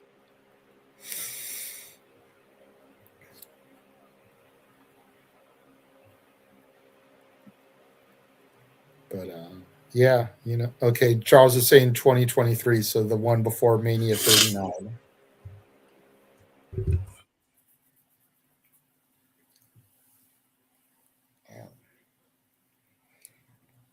So that's it for that topic. That pretty much wraps everything up. We talked about the shows. We talked about Ciampa. We talked about Ava. We answered Emmanuel's super chat. that pretty much covers everything. We can go ahead. We can start doing our plugs. We can get out of here. I know I James. didn't get a chance to say anything on Ciampa. I Oh. heard he's the new TNT champion, right? Yes. Good He for debuted him. on Wednesday, won the title tonight. Yeah, good for him. I feel like he was kind of stagnant in the WWE, so I'm hoping this leads to something big for Ciampa. But I also, now if Ryan were here, he would be parting your sock, huh? Yeah, probably. But I also wonder if this was just strategic on Tony's part, because you put the belt on Ciampa. I don't know when Gargano and Candice LeRae's contract expires, but put the belt on him. Maybe it'll entice Gargano and Candice LeRae to go to AEW. I wouldn't be sad if Candice left WWE. We know, JJ. We're aware. You gotta let shit go, man. It was years ago. No, it was personal, James. I know. The fact that there's a possibility of us getting Macklin, coupled with who knows what other dual contracts come about, and where some of the New Japan contracts come up, and where they go. I'm gonna say it till I'm blue in the face. I really hope that Tony is really, really considering a hard brand split. I am too. Because it's starting. I mean, I'm probably the lonely AEW fan on this mountain, but it's starting to get a little bit for me at least, too much. That all of these people are coming in, and yeah. So Ryan, Nick, Ryan. I'm tired. I saw the Ryan thing here from the Ryan talking, so I thought of that. Yeah. Nick, if you go to my channel, there's a video that I did, a live stream actually, that was called Inside the Mind of the Renegade. And I talked about that very thing probably a little less than a year ago. So you're definitely not the only one. I've been saying it for a minute too. And it's probably a good 45-minute, almost an hour video where I go through things about AEW that I would change. And that's one of the big things that I discuss. So I would definitely search that out and listen to my thoughts and see what you think about it. Yeah. So Charles in the chat, it's not just Nick, because I talked about it almost a year ago. I think it just, at this point, it makes too much sense. Mm-hmm. And it made sense then when I discussed it too. Yeah.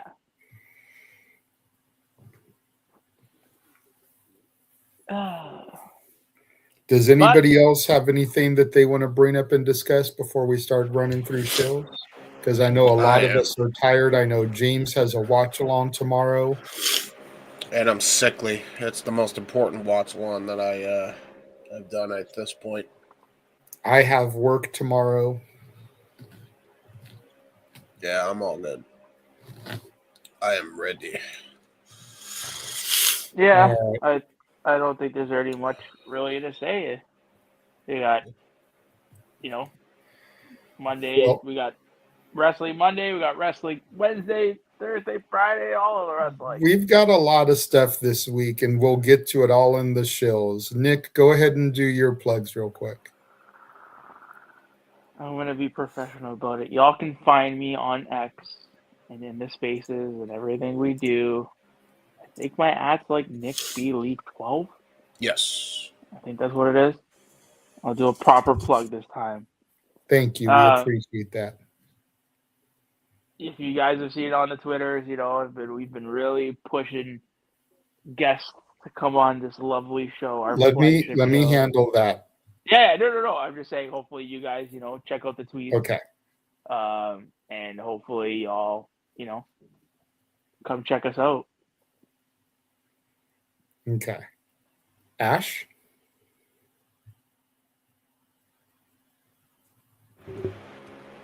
You're muted. I didn't realize I was muted. Okay. Oops. Sorry. Yeah, you can find me on X, the app formerly known as Twitter, at Shadow Badash, and you can subscribe to my YouTube channel, Batty for Wrestling. Don't be a dickhead. There it is. James. All right, guys, you can find me on the YouTube, Instagram, and X at JHebertside95, and on Facebook, James Heber. I do really cool and dumb things on the internet. I will say this to end my plugs, and I will solo shot myself here. All right. So, guys, it's big tomorrow. Probably one of my most important watch-alongs that we're going to be doing. I hope to see you all there. Wrestling with Tism as a whole will be there, at least for the first hour and a half. We'll see what happens after that. We'll play it by ear, but you will see all three of us at least for the first half of the show. Me, Ryan, and Hannibal's debut on the SRS. As we call For the watch-alongs. As we call Superpower Slam. It is for the neurodivergent community. And if you all know what I do on the Wrestle Collective, I run a show as a whole called Wrestling with Tism. And it is me, Ryan, and Hannibal. And we pride ourselves in making a safe space for people who have special needs, neurodivergencies of all kinds. We like to have a safe space for them to talk, shoot the shit on pro wrestling throughout the week, or other assortment of topics throughout the week. So this is super important to us. Be on the lookout tomorrow. It's going to be 6:30 p.m. EST is when it starts, and I hope to see you all there. I hope to see everybody that's here in the comments. I hope to see you all there in the comments as well. I'd love to see familiar faces there. Be greatly appreciated. And with that being said, ladies and gentlemen, until then, I'll bid y'all adieu. Sounds good. Bye. Bye. The Tilla. Yeah, you can follow me on Twitter at @Tilla_. You can check out my YouTube channel, Rangers of Wrestling, and you can check out my Instagram, Rangers of Wrestling. I post some wrestling shows on my Instagram and my YouTube channel, so make sure you check that out. And for the month of February, I'm going to try to start doing a watch along of Power Rangers Time Force, since we have 25 years of Time Force. And then on our Valentine's Day, me and JJ are going to be doing a video honoring the Power Rangers most celebrated couple of all time, Tommy and Kimberly.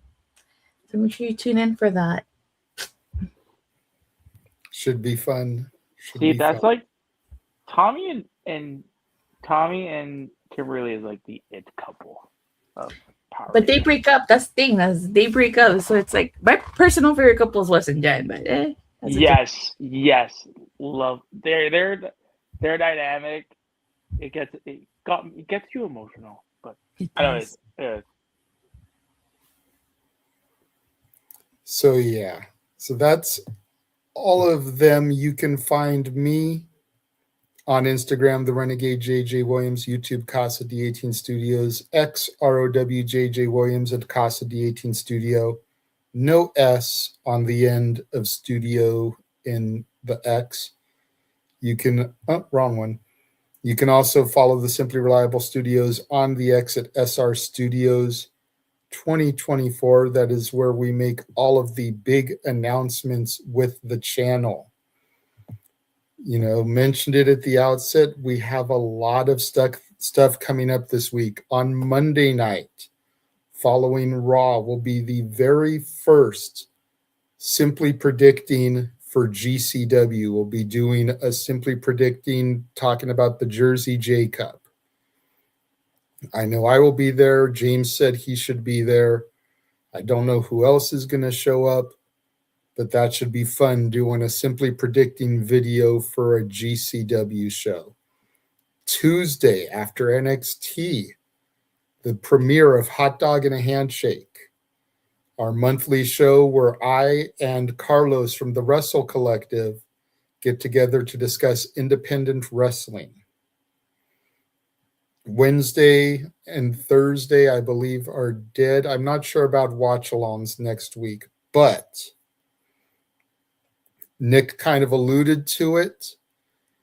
And again, follow SR Studios 2024 for all of our big announcements. As this week, we announced 3 guests that we will be having on future Shenanigans installments.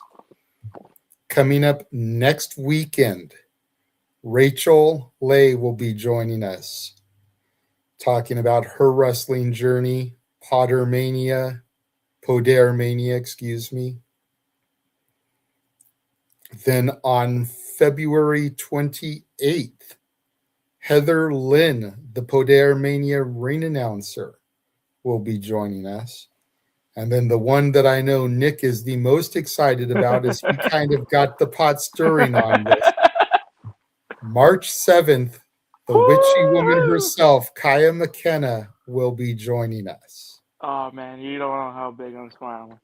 All Podermania talents, all announced this week. I have slid into some other DMs trying to get things arranged. Just waiting on replies. If I don't even see that the message has been read here in the next couple of days, I'm going to hit up Ed, who we had on earlier this month, see if he can kind of help nudge some of them along. Like, hey, read your messages. Get back to these guys. They're good people. Yeah. And hopefully we can get some of the other Podermania talent that's going to be on the show. Izzy Moreno is going to be on the show. I'd love to get everybody's favorite BFF. Brittany Brooks is going to be on the show. I'd love to get her, the center of everything. Not just talk about her journey, her everything, but having to be the rock for Chris Bay after his accident, because that is his significant other.